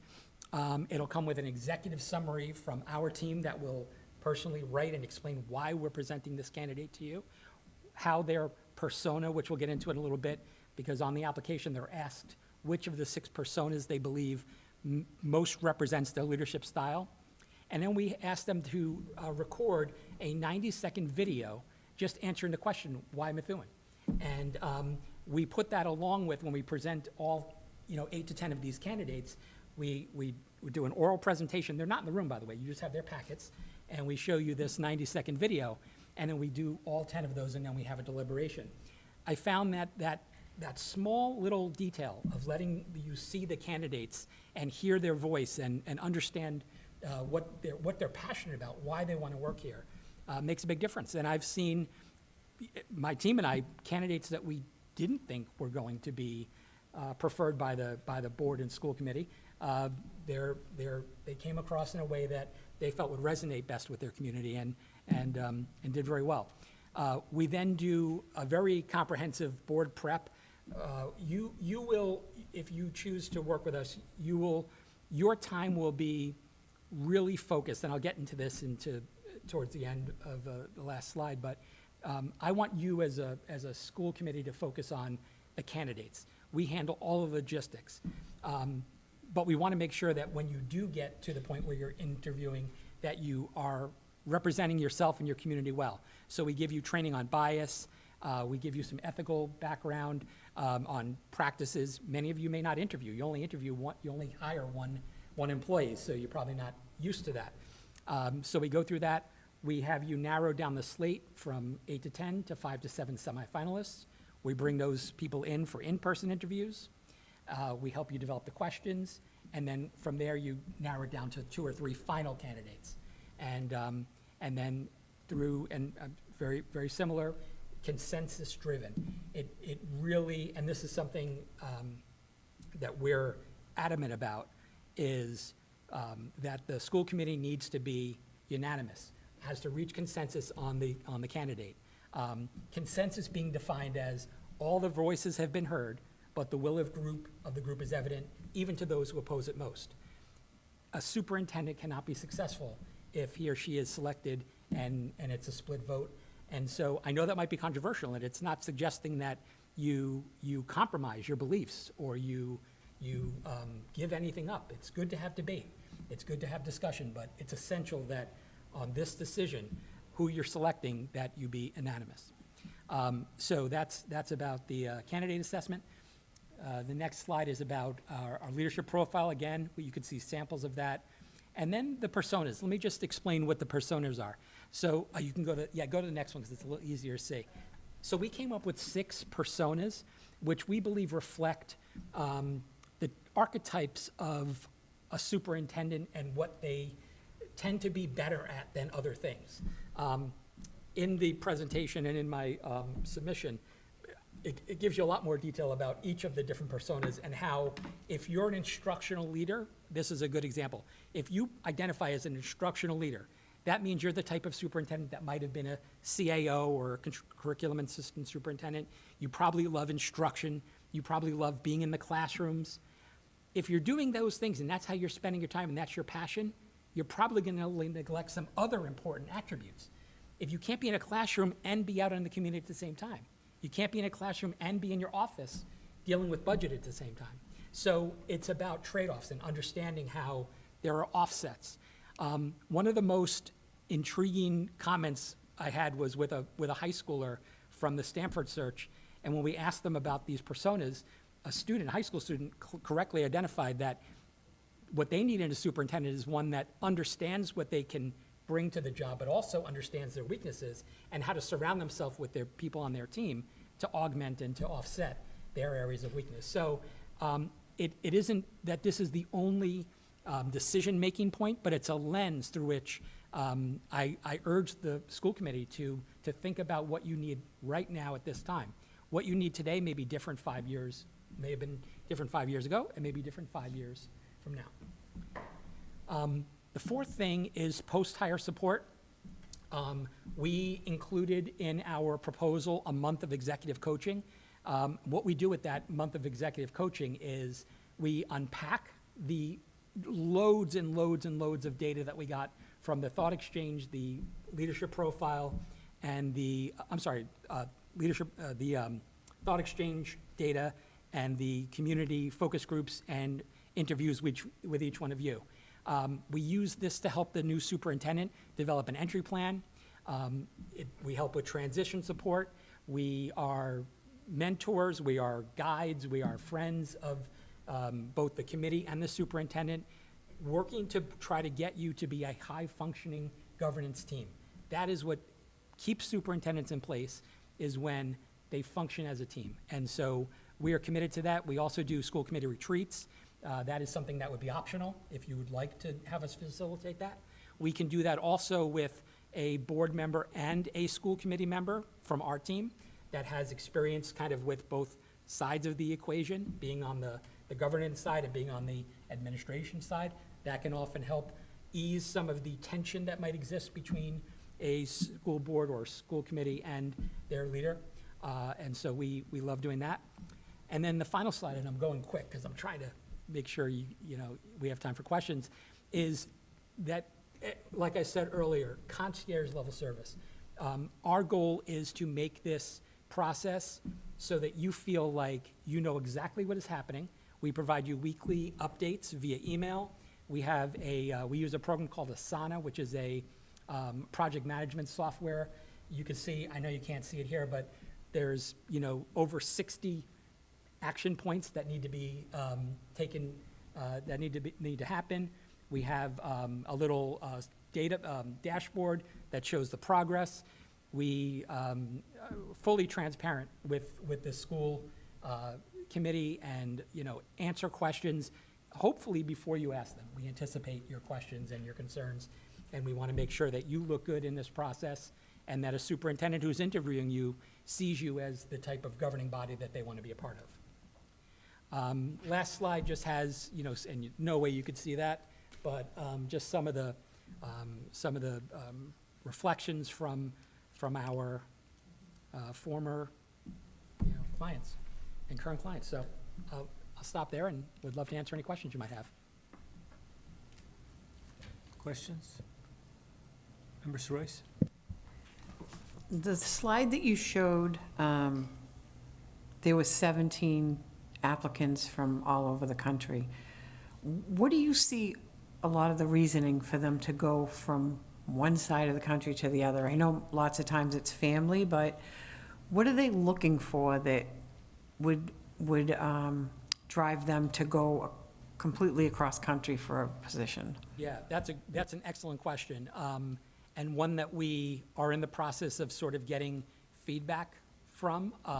In some cases, from the candidates who do apply, because that's an important consideration. In some cases, it is family.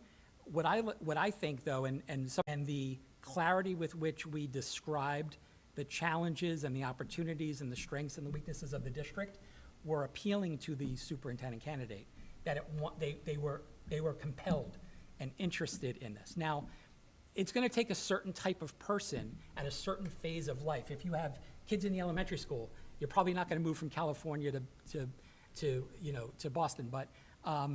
But the feedback that we get, and you can actually, it was in that quote, a little bit of it was, the detail that we put, the way we, I don't want to sound bad, but like market, the way we express the opportunity is compelling. And we draw people from all over the place consistently. Thank you. Other questions? Member Bias? Through you, Mr. Chair. So, thought exchange, and I know my colleague did research, and thank you. One of my concerns is, and please correct me if I'm wrong, but what would stop me, for example, as a community member, filling out the survey 10 times and representing my thoughts 10 times, right? Yeah. I get that question all the time. It doesn't, the system actually can detect from your IP address where that is happening. And actually, there's another interesting feature. If you put in a comment that is, like, let's say you put in gibberish, like you just put in, it says, it'll respond back to you and say, it seems like your answer was incomplete. Would you like to resubmit it? So it uses really proprietary software.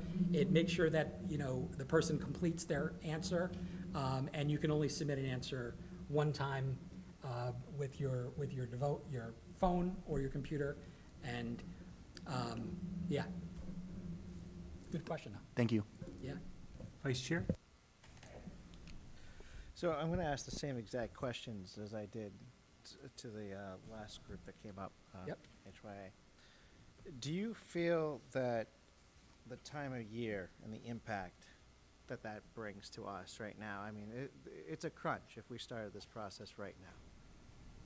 Do you see having a potential candidate by September? So the short answer is yes. And the reason for that is because I don't know if there is a particular pattern to when candidates are looking. I think it's very individual. I heard Sue mention that, when people come back from the summer and it's the fall, I think the experiences and the conversations I've had with superintendents have been, that's not the time that they want to think about a new job because they feel obligated and committed to starting their school year off in the right way. I don't think she's wrong. I think she's spoken to superintendents that have maintained that position, and I've spoken to superintendents that have had a different position. So I don't really know that there's a way to determine the ideal time. What I would say is if there are some things that are outside of our control that we need to consider, one being how much time a superintendent that needs to give notice to his or her community. In some cases, that could be 3 months. Yeah. In some cases, I've seen contracts where superintendents get a tremendous bonus if they give 12 months' notice. And so, there are incentives for that. I think if you're not, I think it depends. Where I would advise you on whether to start now or whether to wait would be how you feel. I know you have an interim in place. How are things going there? What's your desire to continue to stay committed? So I think it's a conversation about when, but I don't know that there's an easy answer or a definitive answer one way or the other. I think there's, what I do have is, I have data. I put in question number 11, I put a little screenshot of a tool we developed that gives you a sense for how many days we need in each of these different component processes. We can play with that. So for instance, I say 35 days to post it. Well, we could do 30 days. So if that week would help, we have to think about spring breaks. We have to think about, winter recess. We have to think about different things. So it's, it's not in the presentation. It's in the answers that I sent. So. The other question that I didn't ask was, Zeal does much more than just superintendent searches, correct? Yes. You guys do broader audits and things like that too. Have you seen, we recently did an audit, but we have also potentially thought about our city as a whole. In just navigating this question to you, not just throwing it out there, do you see a necessary need based off of bringing in new leadership? Does an audit help find candidates? Do you see an audit being done from a fiscal piece and or also a organizational piece being helpful in being completed before finding a new superintendent or right when they start? It's a good question. I'll speak from experience, and I'll give you this point of view. We were just asked to, in December, to do a comprehensive audit for Kennebunkport, Maine. They wanted us to look at their finance and operations, their transportation, their special education, their curriculum instruction, every single area of operation, everything, soup to nuts, literally. It was 202 pages. This audit. The superintendent used this to help make budget decisions. The recommendations that we provided, 150 recommendations that, and this is a small district, could conservatively save $1.6 million. And it also gave recommendations for where they could reinvest some of those savings to have some of the outcomes that they want in their community. Now, for this superintendent, who has only been there about a year, less than a year, it becomes their strategic plan. Because we create a tool with this that has all 150 of those recommendations and it identifies, I don't want to go into too much detail, but like how much it would save, how much it would cost, who would be responsible, what the deliverable is, KPIs, due date, et cetera. So I think, yes, an audit is a very, very powerful tool to inform decisions. When I was a superintendent, I always said that our strategic plan is what guides our budget. And so it's the way you make decisions about how to spend is what does your plan say. If you don't want to, if we say we need a new ELA program and the school committee doesn't want to pay for it, then okay, well, let's change our strategic plan because we said we wanted a new curriculum. So I think it's incredibly helpful and valuable, especially on the beginning of a person's tenure. But if you've been in the place for 5 years, it's also very helpful to have a third party. We had a team of directors of finance, assistant superintendents for curriculum, assistant supes for special ed, superintendents. We had a large team that went in and did this and gave them great insights. But so short answer, yes, but it doesn't mean that it doesn't have to be essential, but I think whatever additional data you can give to a superintendent to guide his or her first steps is valuable. Other questions? Member Willett? And I kind of mentioned it with the other firm. Yeah. And it could be a double-edged sword. It could be advantage, disadvantage in terms of local experience and forte into the local communities. And this would, if we do the ultimately, your firm is approved, in terms of, it would be a new process for you in Massachusetts.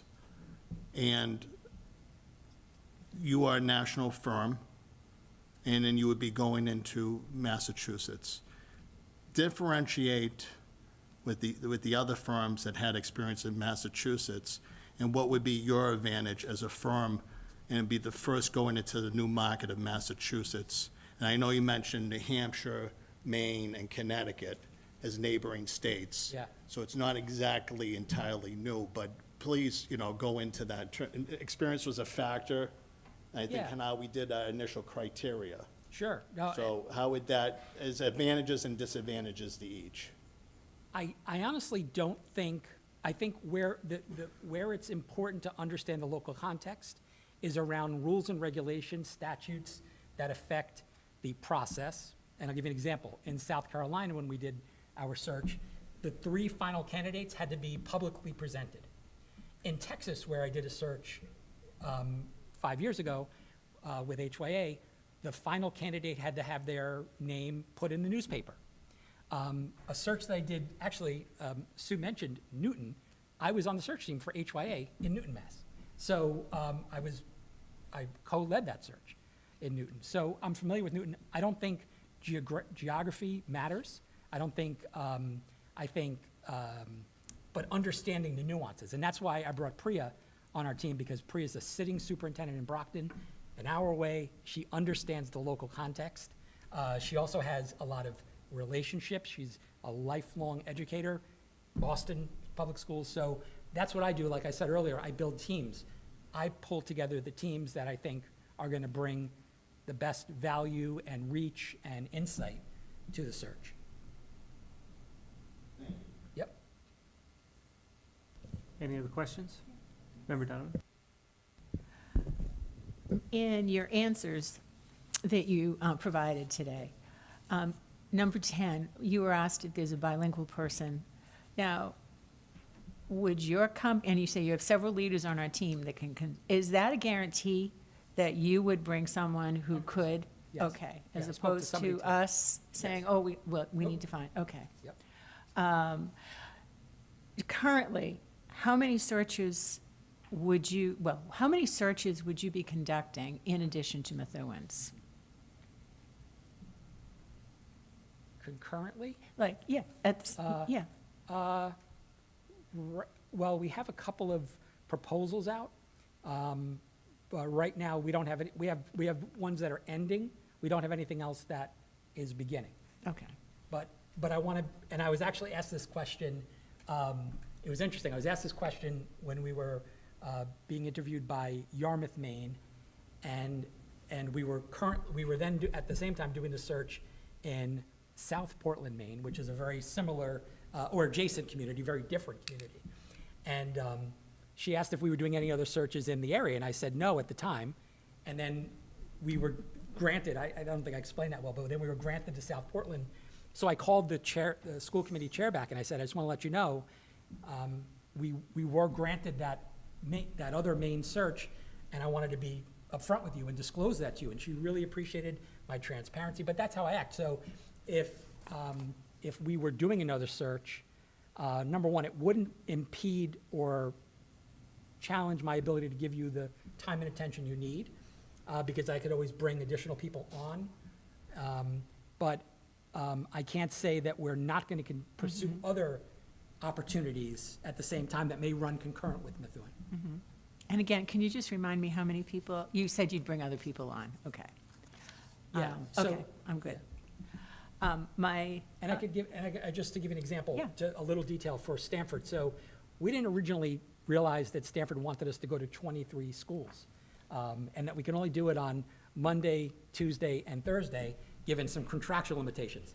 So I reached out to my team and was able to get enough consultants to go and do those in-person sessions. And, it can only be between 3 and 4 o'clock because it had to be after the school day. So capacity is not an issue whatsoever. And so I just want to let you, be clear about that. Thank you. think I had one more question. Oh, you spoke about, we all understand this would be your first school in Massachusetts. And you explained. Kind of. Yeah, but you explained the process and how you'd be comfortable with that. But we are a gateway city with different needs, different strengths. Do you see that impacting the search? Would we be looking for a different candidate? So it was interesting in the questions, and I know I didn't really address this one, but you talked about some of the challenges that you're experiencing as a school committee. Yes. It's unfortunately more the rule than the exception. One question was, and I thought about like a kind of funny response, like, we're dealing with financial challenges. I mean, Everyone who is. isn't? I mean, every single district that I've encountered has had the same exact reality. So the key is to help you identify what you need and to help find a superintendent that has the same passion for that area of work that needs to be done. A lot of it is overlapping. And reality is, and there was another question that you didn't ask, but I'll sort of answer.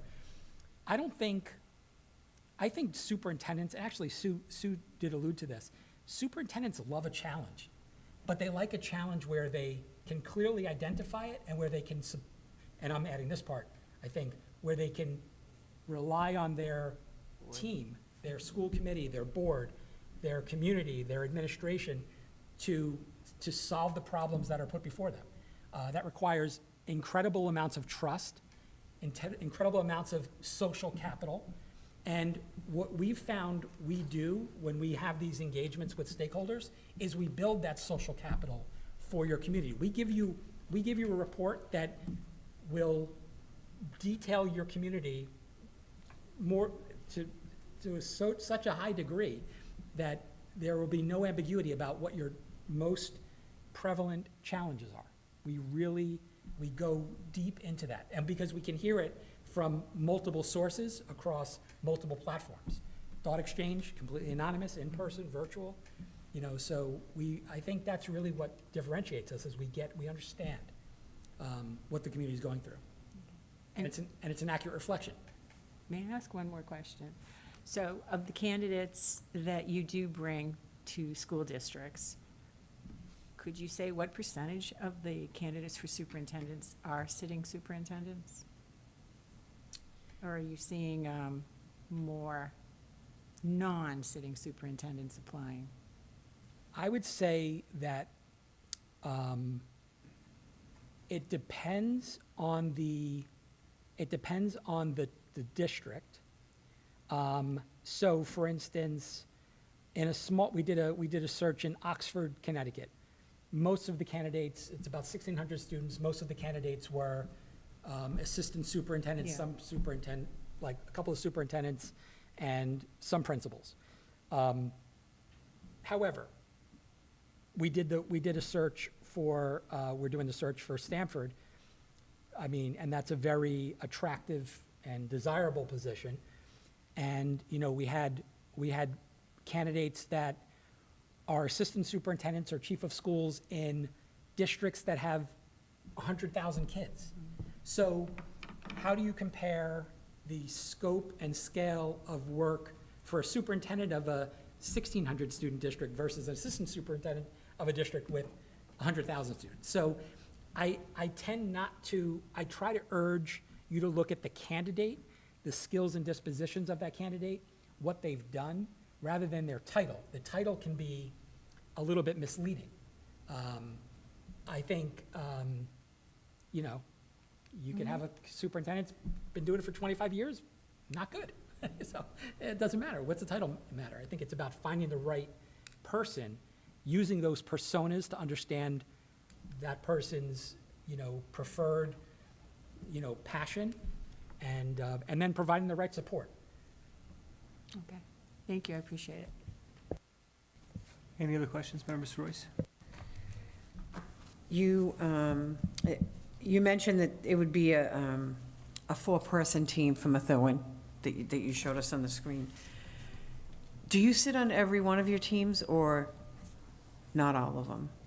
If you had several searches going on at once, are you available for every team? My reason and my thought process for that question is I'm wondering if one team has a candidate, do your teams cross-reference, I guess is my question. Like are they familiar with all the team candidates and, oh, that team might have one that would fit this team? Is there any type of 100%. cross-reference? Yes, there is.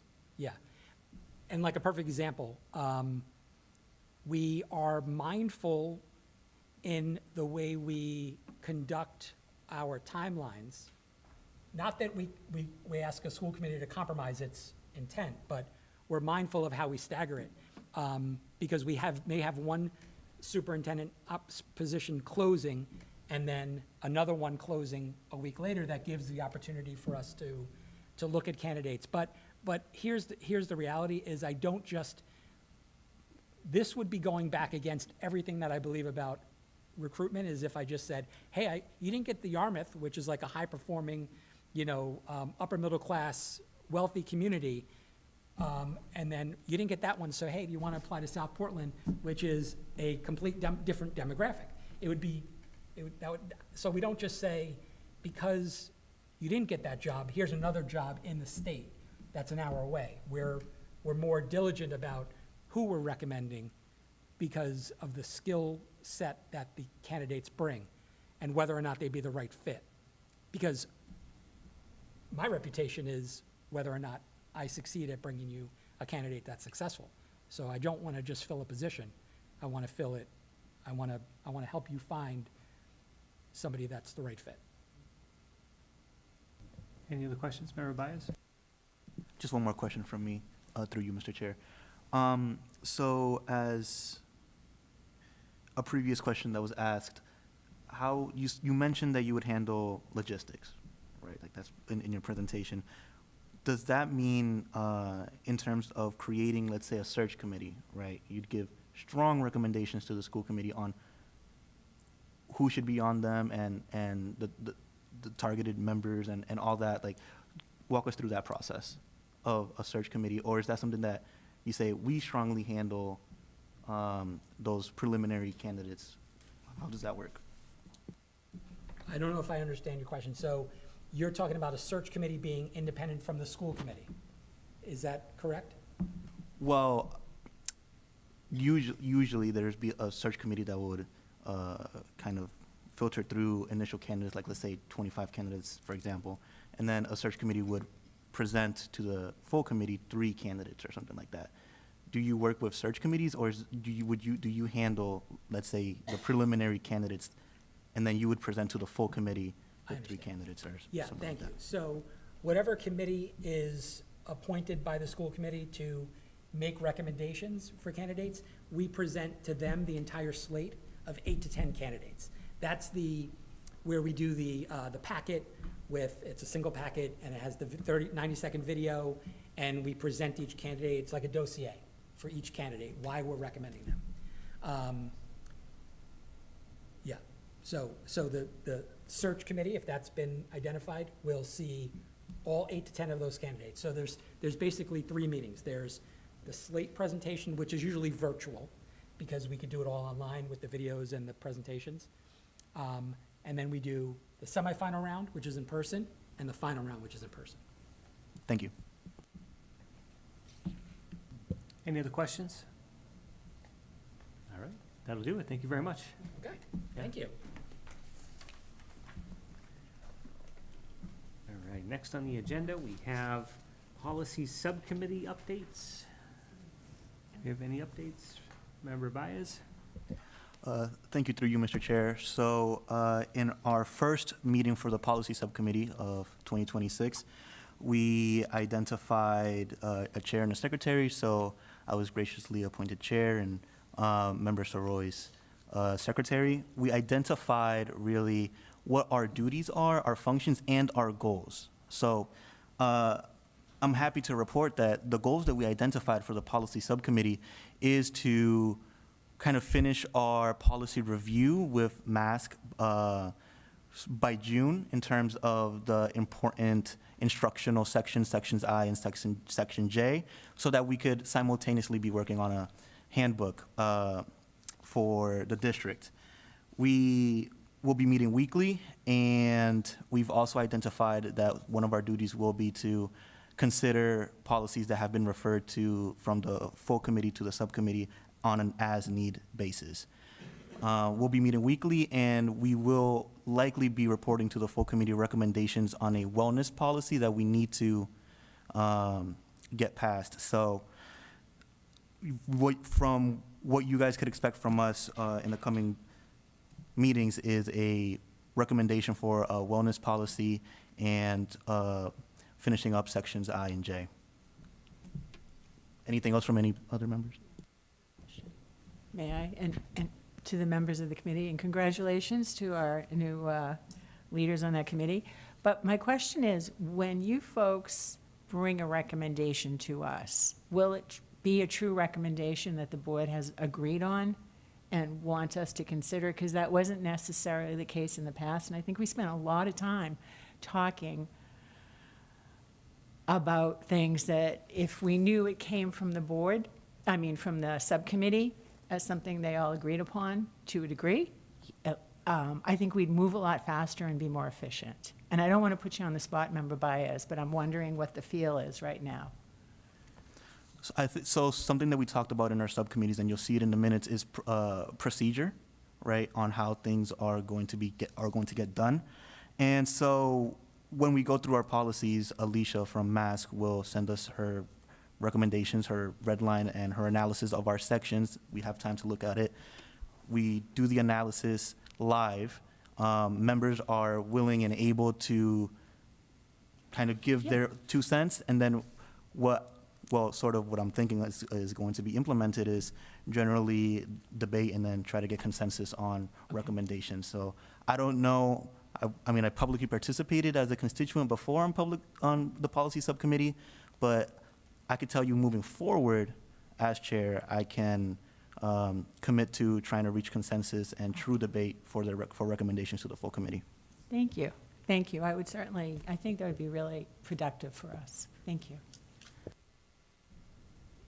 I mean, more of a statement.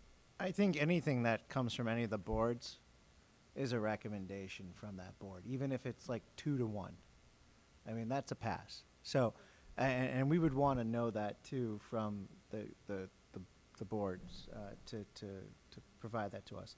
However, I do think, and to Member Donovan's point, these are recommendations that you guys have thoroughly went through, and I'm not sure how it was in the past because I've been on committees where it wasn't fully baked, the idea, and it came to fruition here. So, or not so much on the school committee, but in other positions I've held.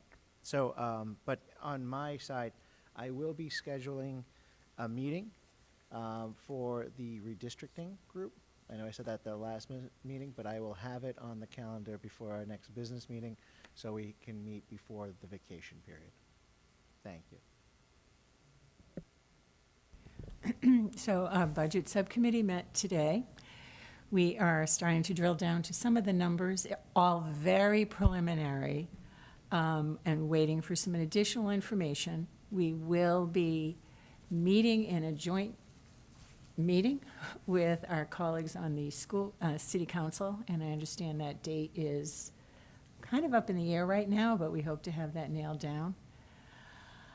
And excuse me, this budget will be the budget that is pretty without any extras right now. We have an a la carte menu that Dr. Golopsky and her team is working on, but it's definitely one with deep concern and responsibility to our fiscal situation in the city right now.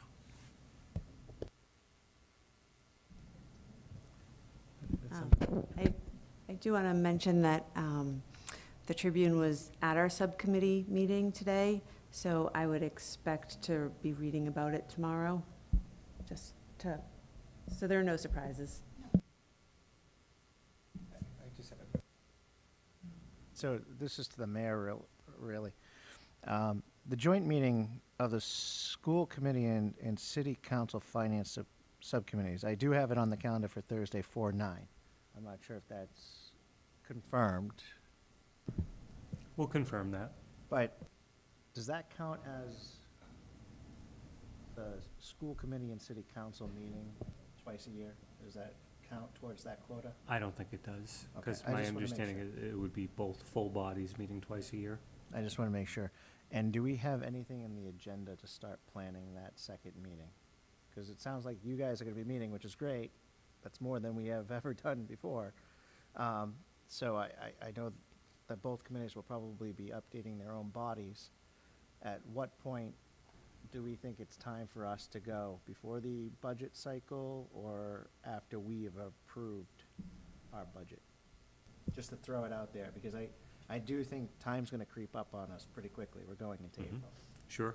Haven't really given that much thought. I think that something that we could certainly do is align that first joint meeting with the budget conversations, so definitely something to think about. Thank you. All set. All right, we're done with subcommittee updates. We can move on to the Methuen Public Schools Subcommittee meeting recording and public access policy proposal. This would be a first read vote. It's been proposed by Member Baez. Let's have a motion and a second, and we can entertain discussion. So moved. Second. Motion from the Vice Chair, second from Member Donovan. I'll invite Member Baez if you want to share an introduction, and then we can engage in discussion. Thank you, Mr. Mayor, through you. So this policy was really born from the time when I was a constituent to this body, in doing research, in attending meetings, and finding it very difficult to follow along.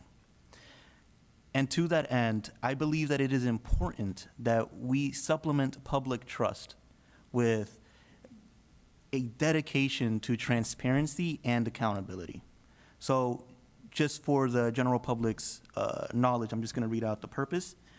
The Methuen School Committee affirms its commitment to transparency, public access, and accountability. To ensure the public has meaningful opportunities to follow the work of its subcommittees, this policy requires that all subcommittee meetings be recorded and that those recordings be made available to the public through the district's official website and media platforms. So this is what this policy would essentially do. I've had conversations with the acting superintendent about its feasibility, and I was reassured that this policy could be not only feasible, but effective in its end. So I don't know if before my colleagues have a chance to ask questions or debate, if the acting superintendent could speak to that feasibility on how we could make this possible. Sure. I've checked in with our technology department and Mr. Wilkins, who heads up our CT department and does, he and the students help with the filming of these meetings. They feel confident that there's a way in which we could have a portable recording station so that it wouldn't necessarily need to be the case where we have subcommittee meetings in a larger venue with just a few people, but that through, whether it be streaming, I'm not sure of the technical verbiage here, but there'd be a recording station that would come along that we'd be able to record the meetings. It's been also brought up that there may be a concern about storage or where all this footage would be stored. Would there be a cost for that? I could certainly look into that with Mr. Wilkins, but certainly by use of an OWL camera or something of the like, I think we'd be able to get it done. Thank you. And so through you, Mr. Mayor, obviously it's your prerogative, but I'd open up the floor to positive criticism. Absolutely. Member Willett and the Vice Chair. I mean, I think it's an excellent idea, and I'm fully supportive of it. The only things I would add is that we need to have consistency of where we meet for the subcommittee meetings. It could be in the mayor's office or at City Hall. It could be in the superintendent's office, but I think we have to really designate one location for subcommittee meetings. If it's in deference to the acting superintendent, that we have at that location, and then the equipment could be installed and it's easier for that to be accomplished, that's great. I'm also concerned about the different timelines, and I want to have consistency on the timelines. I don't want to have, like, one would be 10 o'clock in the morning versus 3:30 in the afternoon or before our meetings. So in order to accommodate people's schedules, I think we either have to survey the population or try to get some sense of the location and the timeline. And then if we have, again, matching as much as possible, because I brought up about the workshops in years past, and previously we didn't have our workshops televised, and I wanted to make sure that was accomplished. So I did that in the past. And then we had it at the Searles Building, but I also understand it's credit for the students here, and we have a good facility here to have meetings. I'm just concerned, the subcommittee meetings, how we're arranging it. Sometimes it's at the media center, sometimes it's at the mayor's office, we've had it at the superintendent's office. And if someone happens to want to attend a meeting, there might be some confusion, and then also the timelines. So those, as we're going through the process, obviously this is a first read, those are the concerns I would bring to the subcommittee, policy subcommittee on this, in terms of the timeline and having some type of, as much as we can, just a permanent location for subcommittee meetings.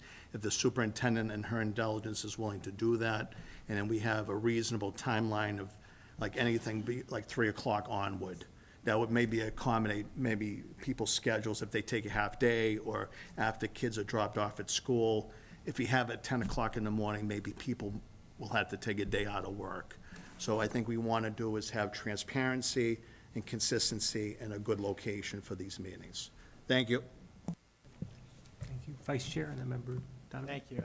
I want to echo what Member Willett said, because, we could have potentially these meetings at 10 o'clock at any location, but we can't have it here. It would have to be somewhere in a private location in the school, like in the conference room, if that's even a place that we would want to do it. But this is a school. It's actively working. So we are kind of locked in between, after 3 o'clock pretty much at this point, Madam Superintendent? Yes. So anytime between 3 and before a meeting, and/or a day that is convenient now for this group. So my question could be, could we the storage is YouTube. It goes right to the YouTube site. Could we, in theory, partner with MCS if we were to wanted to do a live stream? Or could we, in theory, do it at the Searles, or in the Great Hall, if we wanted to have it during the week, and then post it onto the YouTube channel? Just to share a thought, just based on my own experience as a counselor, et cetera, nothing prohibits us from, for instance, say, holding a meeting, having it recorded somehow, and then it being aired later. Like, I don't think there's anything that requires. I get that, but public access is needed. Well, something else to keep in mind as well, right now, in Massachusetts, we still have the ability to conduct remote meetings. And so one workaround to allow for all meetings to be recorded, and let's say there were issues with location, with, say, convenience in terms of, getting to that location at a particular time. One option that we might want to consider is we do have the ability to meet via Zoom and have those recorded and such, and that could provide some flexibility as well, just to guide the conversation. I agree, but public access is what I'm trying to get at. If we were to have this meeting here, it would have to be open to the public after the school's closed. There shouldn't be any students in the school if we're going to have a public meeting. A subcommittee should have the ability for the public to attend. That's a subcommittee meeting. But what I do want to echo is that and I do want to make a friendly amendment here to policy subsection 1, recording requirement A, is video could be dead one day. The video might not work. You could technically record it on your phone, the audio, and submit it as a file. Or we get a recording device here, I'm not sure if we have one, but record the meeting. And then at that point, it could be held anywhere. So I would like to do a friendly amendment here, if possible, where it says, all standing and ad hoc subcommittee meetings of the Methuen School Committee shall be recorded in audio and/or video format. And Mr. Baez, do you accept that friendly amendment? I'll accept a debate on that. I'll open it up. Is there a second? Well, I motioned it and he seconded it, so yeah. Yeah.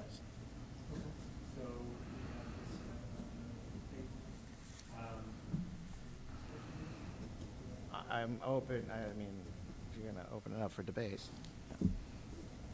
So I get your point about the video might be dead, and if this is, so let me backtrack a little bit. So the concerns that have been raised about time and location, on this policy, the reason why there isn't a specific, and I talked to the superintendent about this, the reason there's not a specific location or place or time, because we believe, and I think Member Willett was getting at this, that's a separate probably policy that could be crafted about subcommittee meetings procedures. What this policy is just doing is just saying wherever it is held, in whatever format it's held, that it needs to be recorded, right? To the amendment on and/or, I get it, but how, for the community, is it any help to just have, you know, a voice or I mean, I guess if there's a transcript, but that's even more work for whoever's going to be doing a transcript on who's saying what, on community members that don't know the voices of school committee members or officers that are of the subcommittee. Like, we have Alicia on the policy subcommittee, right? I just think that it might be a little bit harder to follow. And if we have that and/or language, we might fall to that just audio out of convenience. Thank you. But I understand what you're saying.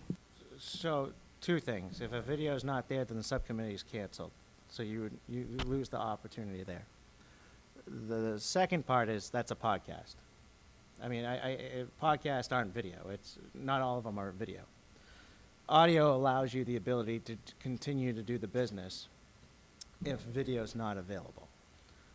But again, it's and/or. So it's really up to the subcommittee to make it available for video. It's just an alternative, in my opinion.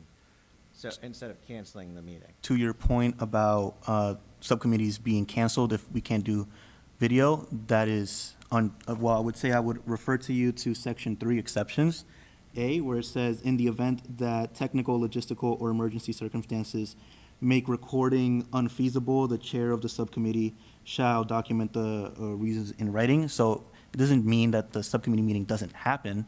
It just means that in the event that it can't be recorded, it needs to be presented in writing to the full committee later on. So going back to what you just stated, audio would be the alternative instead of writing the transcript. So I'm just saying an easier route would be and/or audio. But also then, if we're just going to do that, then location is key, because you need to be a place that video is acceptable. So then, going back to your original point of that being a separate policy, I disagree. We need a location for this before we can vote on this, in my opinion. Well, then I'll just leave that to the will of the committee on that debate. Again, through the chair, I think because this is a first read, we can amend this process before we vote on the final package. I brought concerns tonight that I didn't bring it up to Member Baez. You might have similar concerns. I think there's an emergency provision in this that worst case scenario, if you have the video would be the first thing, the default would be the audio. If both things go, then you have a writing thing, but it wouldn't be the default to go to writing. You would have a video component to it automatically. And I think you have to codify that in a policy. We don't have that right now. We could set up a meeting for a subcommittee meeting and not have video or audio. Someone would be just taking notes, and we could have different locations for that. So I think it's a good, strong starting point, and then we can tinker with it, amend it as we're going along the process, because the second and final read will need to have certain things that I'll be satisfied with. Again, I'm concerned about that one person wanting to go to a subcommittee meeting and thinking it's at the media center, or a person that would love to go to it but can't take time off of work but can be there for a 3 o'clock meeting. And we've had subcommittee meetings at 10 o'clock in the morning.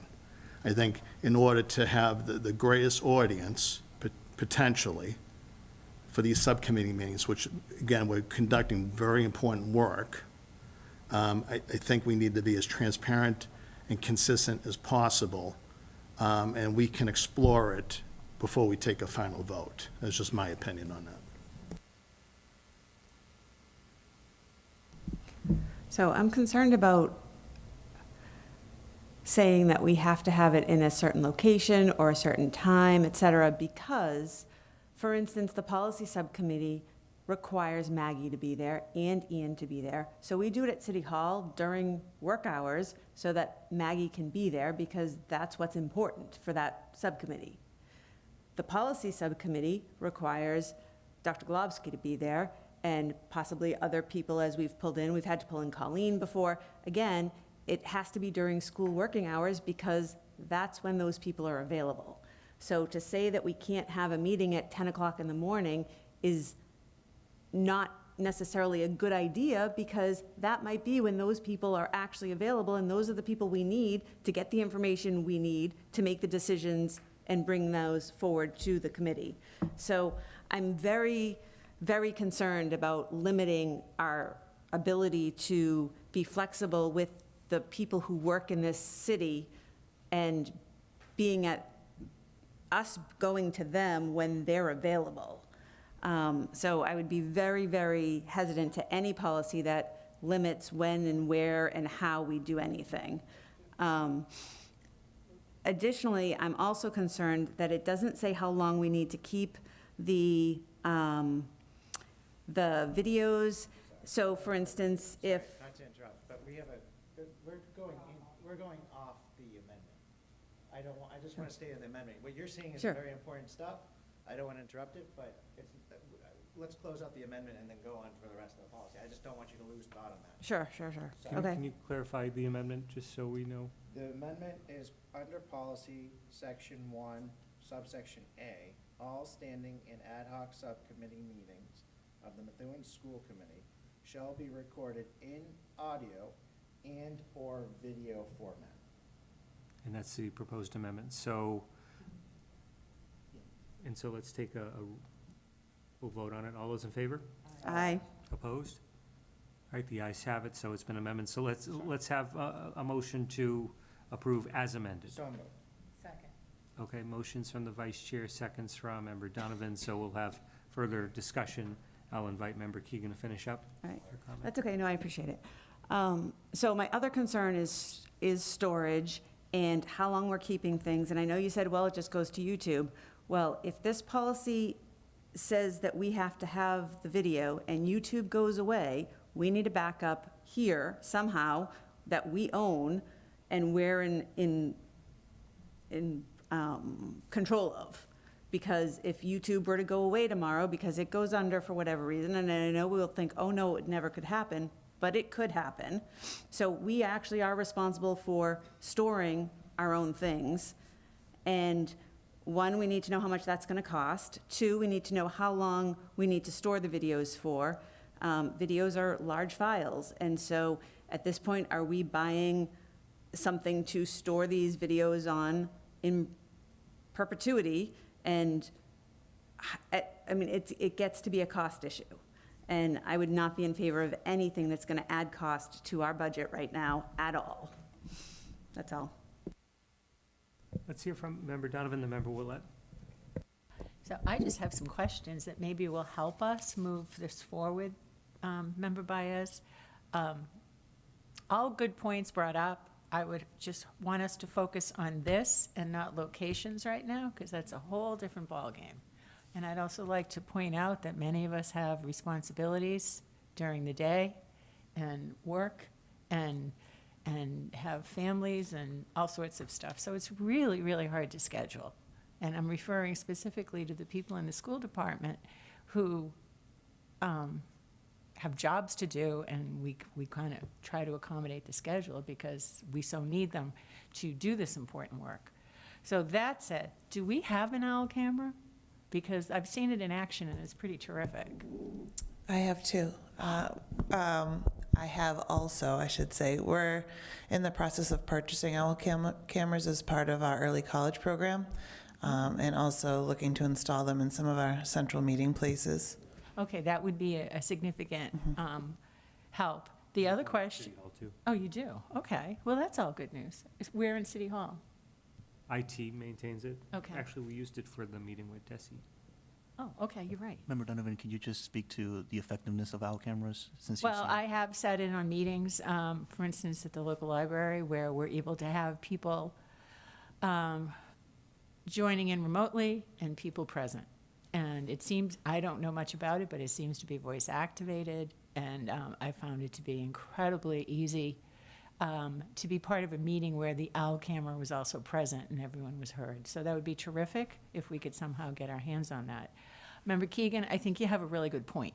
And I'd be very curious, because I believe this, what does the city council do? Maybe we can learn from them. No, but in terms of where these meetings, the video would be stored. May I? So that could be, and then I'm done. Yes. So I have to say that I do agree with Member Keegan on time and location. Like I mentioned, the language was built to accommodate all possible scenarios. In terms of the retention, right, and where it would be stored, the language in the policy does say, it should follow state retention schedules.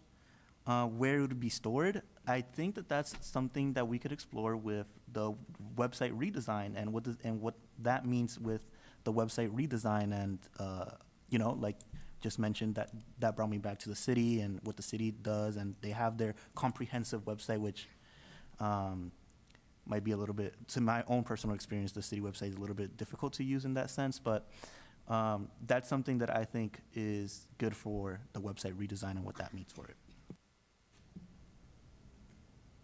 Member Willett? Yeah, just to piggyback on the secretary in terms of the timelines, I'd be curious too about the city council. I think the vice chair alluded to that they've had some flexibility in the time frame. So if we can verify that might allay some of my concerns. Thank you. All right. So I'd like to move the question. All right, let's. All right, so we have a motion to move the question. It's been seconded. All those in favor of moving the question? Aye. All right, so let's take a vote on the proposal as amended. All those in favor? Aye. Opposed? The ayes have it, so it's passed on a first read. Next, we have on the agenda, maintenance and custodial supervisors, job title and description change. We need a motion and a second to approve.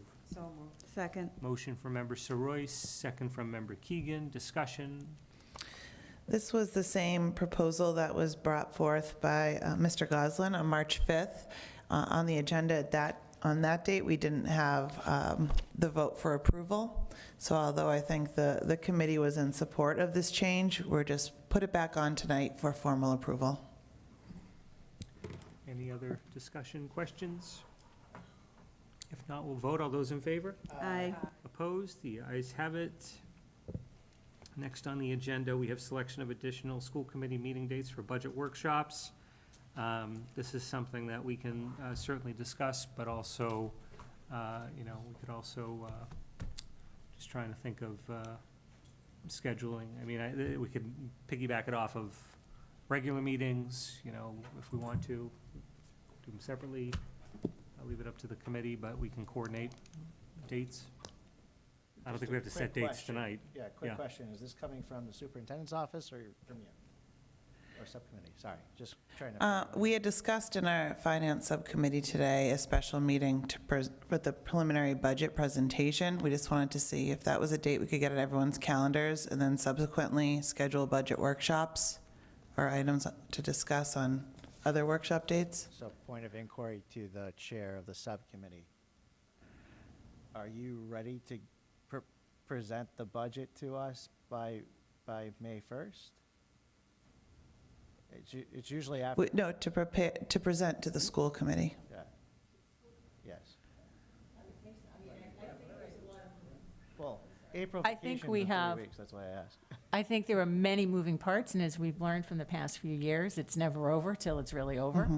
But I think it's important, I would like to hear, the team has been working really hard to, I mean, they're looking at numbers, student numbers, they're looking at what we really, really need.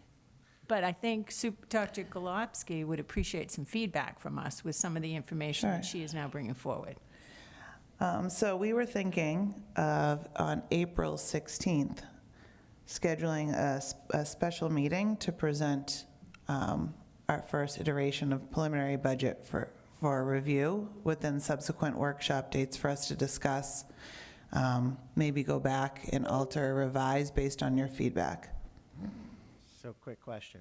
Are you when you have that subcommittee meeting with the council, are you presenting the numbers that you would present to us at that following meeting? I don't think in the comprehensive package, but I think we would give the highlights of some perceived areas of need or significant savings, if there are any of those, and highlight, like we did today in the subcommittee, changes in terms of salary and special education figures. But to give the comprehensive package and presentation, we would wait until that date. It's a special meeting with the school committee. And that meeting with our friends on the city council came from them. That was the request that came from them. And I think it's important that we do meet. But I also think it's important that the board here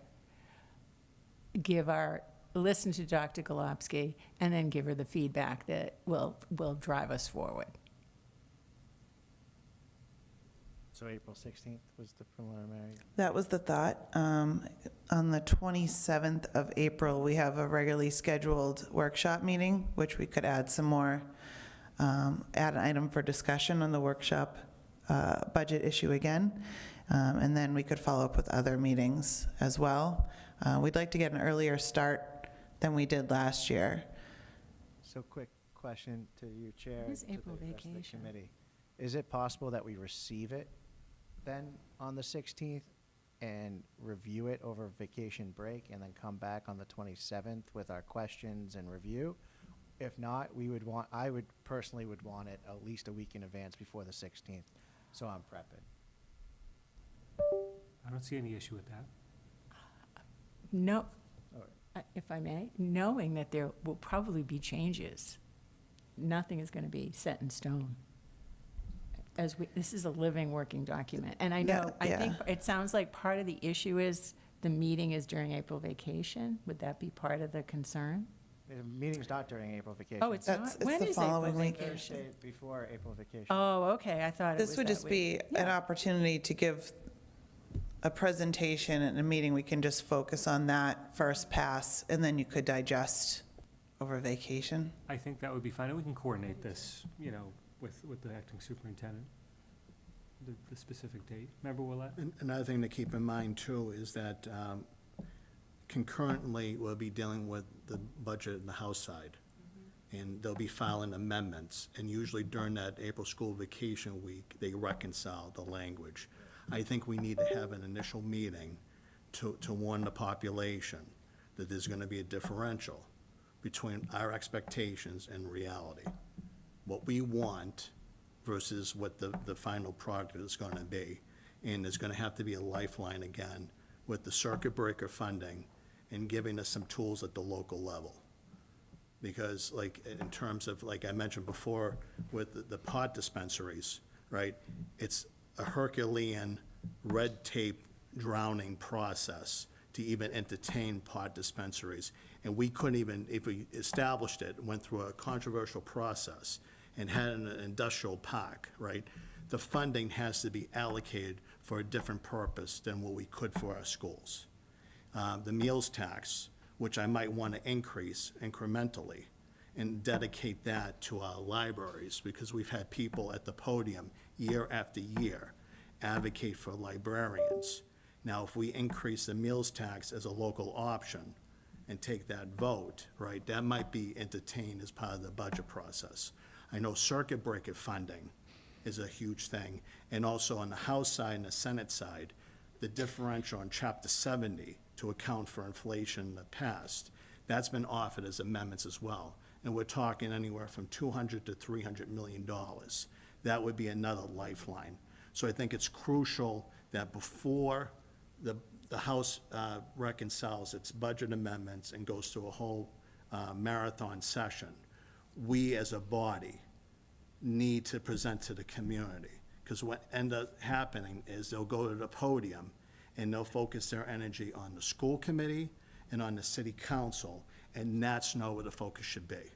I commend the people that went to, I wasn't able to go to in Haverhill, and they brought the local officials, but they also brought the state officials, the legislative delegations from Haverhill and Methuen, right? It's paramount, again, as a body, that we approach regarding the millionaire's tax, that we approach for additional tools, not to overtax people, but to help us fund literacy programs and fund our libraries. So that would be the timeframe I'm looking at. And I think I appreciate the subcommittee for it, but I think time is of the essence because we really have to mobilize as a community and focus our energies at Beacon Hill because it's going to be a very difficult year. Thank you. May I ask a question? 'Cause I think this is another thing we just need to move forward on. Member DeZoglio, and other folks, do you think it'd be more helpful if we had our meeting first and then met with the city council? I don't know. I did not say. I didn't want to hint towards that, but. No, I mean, I don't know how I'm much just we'd be able to wondering what would accomplish be, before April 9th. what would be more, and I understand that date is not set in stone. I was not involved in setting that. But, I mean, what would be the best for what we're attempting to do, pull everything together? I'm open to either, make myself available, but if that's what we're heading towards, Member DeZoglio, I understand. Again, the mayor just said it. What can we accomplish by April 9th? I mean, what's another week for us to find out? That's why I was asking for it in advance before the 16th. I didn't want to hint towards that, but I did, and speak on why you guys were meeting. Anything that's going to be said in a meeting like that, I don't want it to be the first time this body hears it potentially. So that's why if we can get a copy of whatever's presented to them and/or the actual budget, so that we could have it a week in advance, your proposal, instead of just seeing it for the first time, digesting it. I feel like every time we receive a budget, it's a shock. You know, I just in general, and again, I don't want the initial shock to be on the floor here or watching it in another room where the rest of the body's not at. That's it. That makes sense. Yep. Just a So, quick we- question. Just Oh, wanna I'm go so in order. sorry. Member Baez and then Yeah, thank you, Mr. Chair, through you.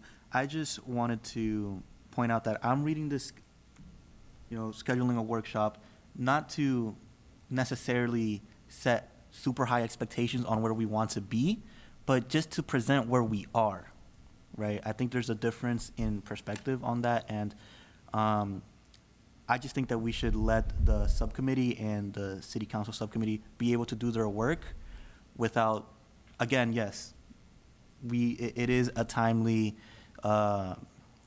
process, but I'm personally willing to make sure that you guys have the tools and the time and the availability to present to us what you have been working on, not necessarily have something that you're expected to present to us during this April 16th meeting, for example. Member Saroyce and Member Keegan? I was just looking for clarification on the dates you're speaking about. The one for April 16th, that's just the school committee that would be meeting at that meeting?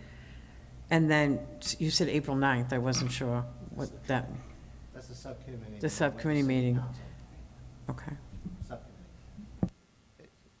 I'm not sure if there's anyone else, but I just want to. Member Keegan, and this is something we can sort this out, offline. So I have 2 points to make. First off, subcommittee meeting handouts are public, And like I said, you're going to be reading about it tomorrow in the Tribune. So it's not going to be a surprise come April 9th. You're going to get numbers tomorrow in the Tribune. Okay? So I just want to be clear on that. You know, like that's the reality, right? And I forget what my second point is. Oh, we're doing things a little bit differently this year. And we're presenting just a straight rollover budget of what we are funding right now, what it's going to cost us next year. And then we're going to add on the side a wish list of things we would love to add if there were money. Okay? So it's going to be presented very differently than it has been in the past.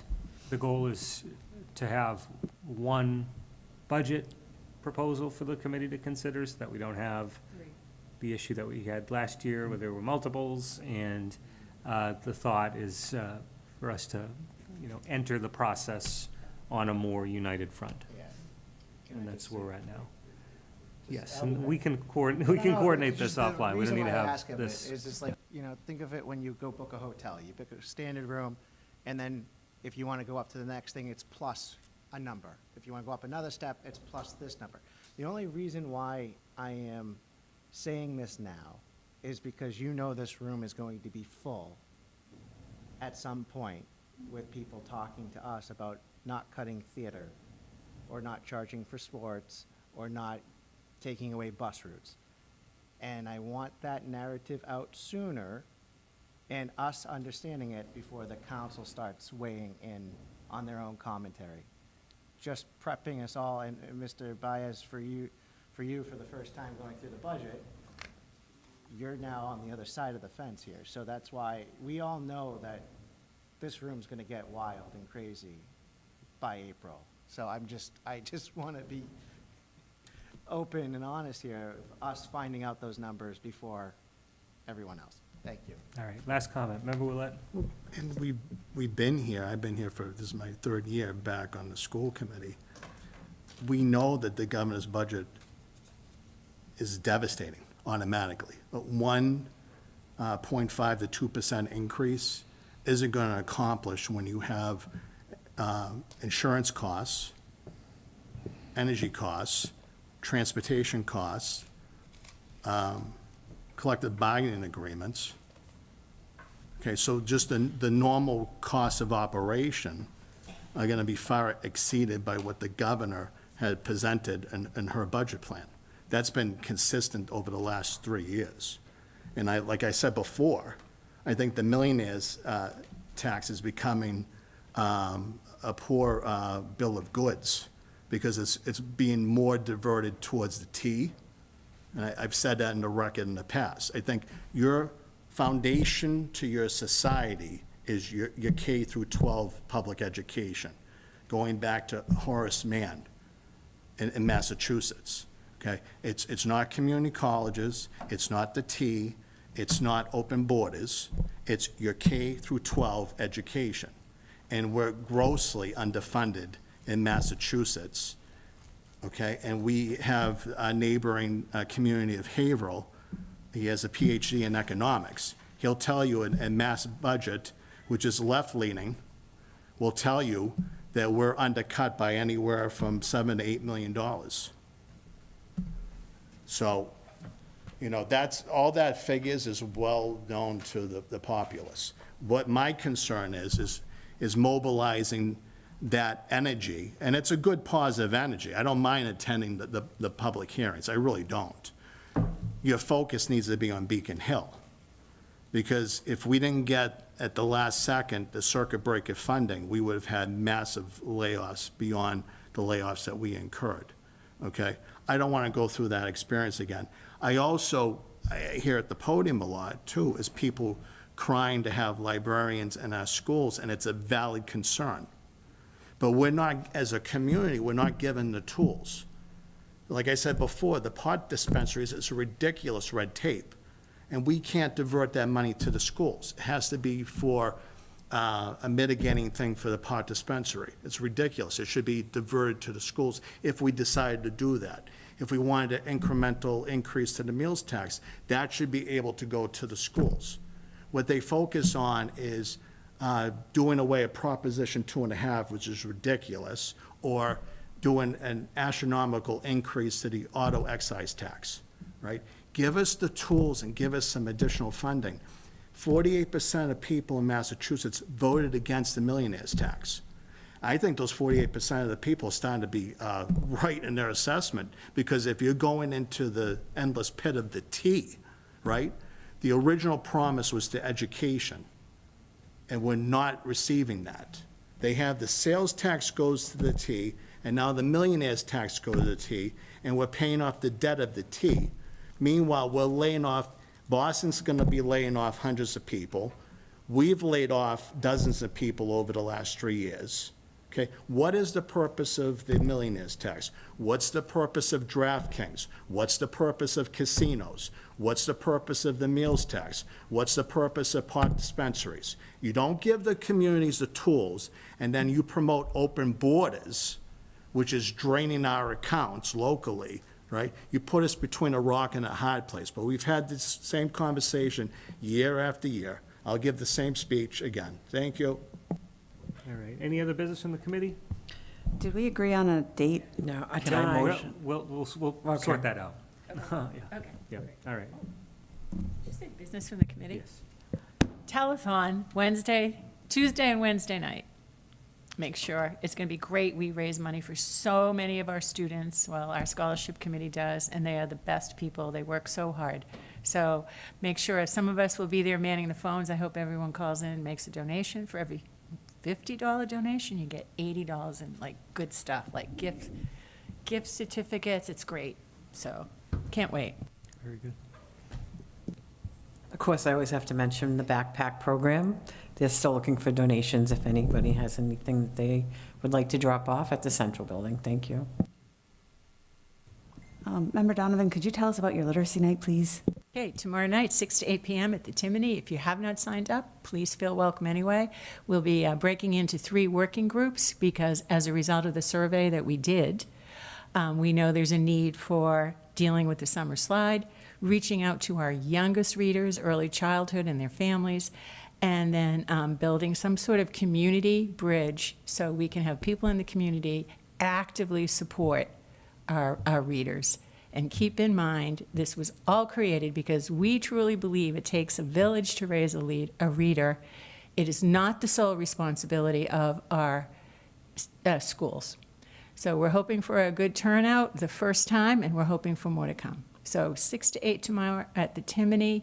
There'll be a story time for kids if you want to bring your children, and there'll be food. So look forward to seeing people there. Just want to let the community know about the 22nd Annual Valley Patriot Scholarship Batch. 2 Methuen students will be receiving scholarships during this batch on March 27th. So very proud.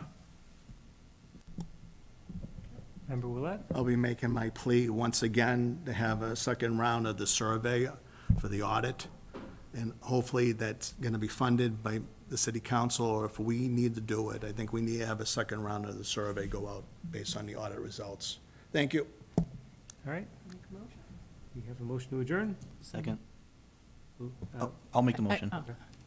Second. All right, motions from Member Baez, seconds from Member Donovan.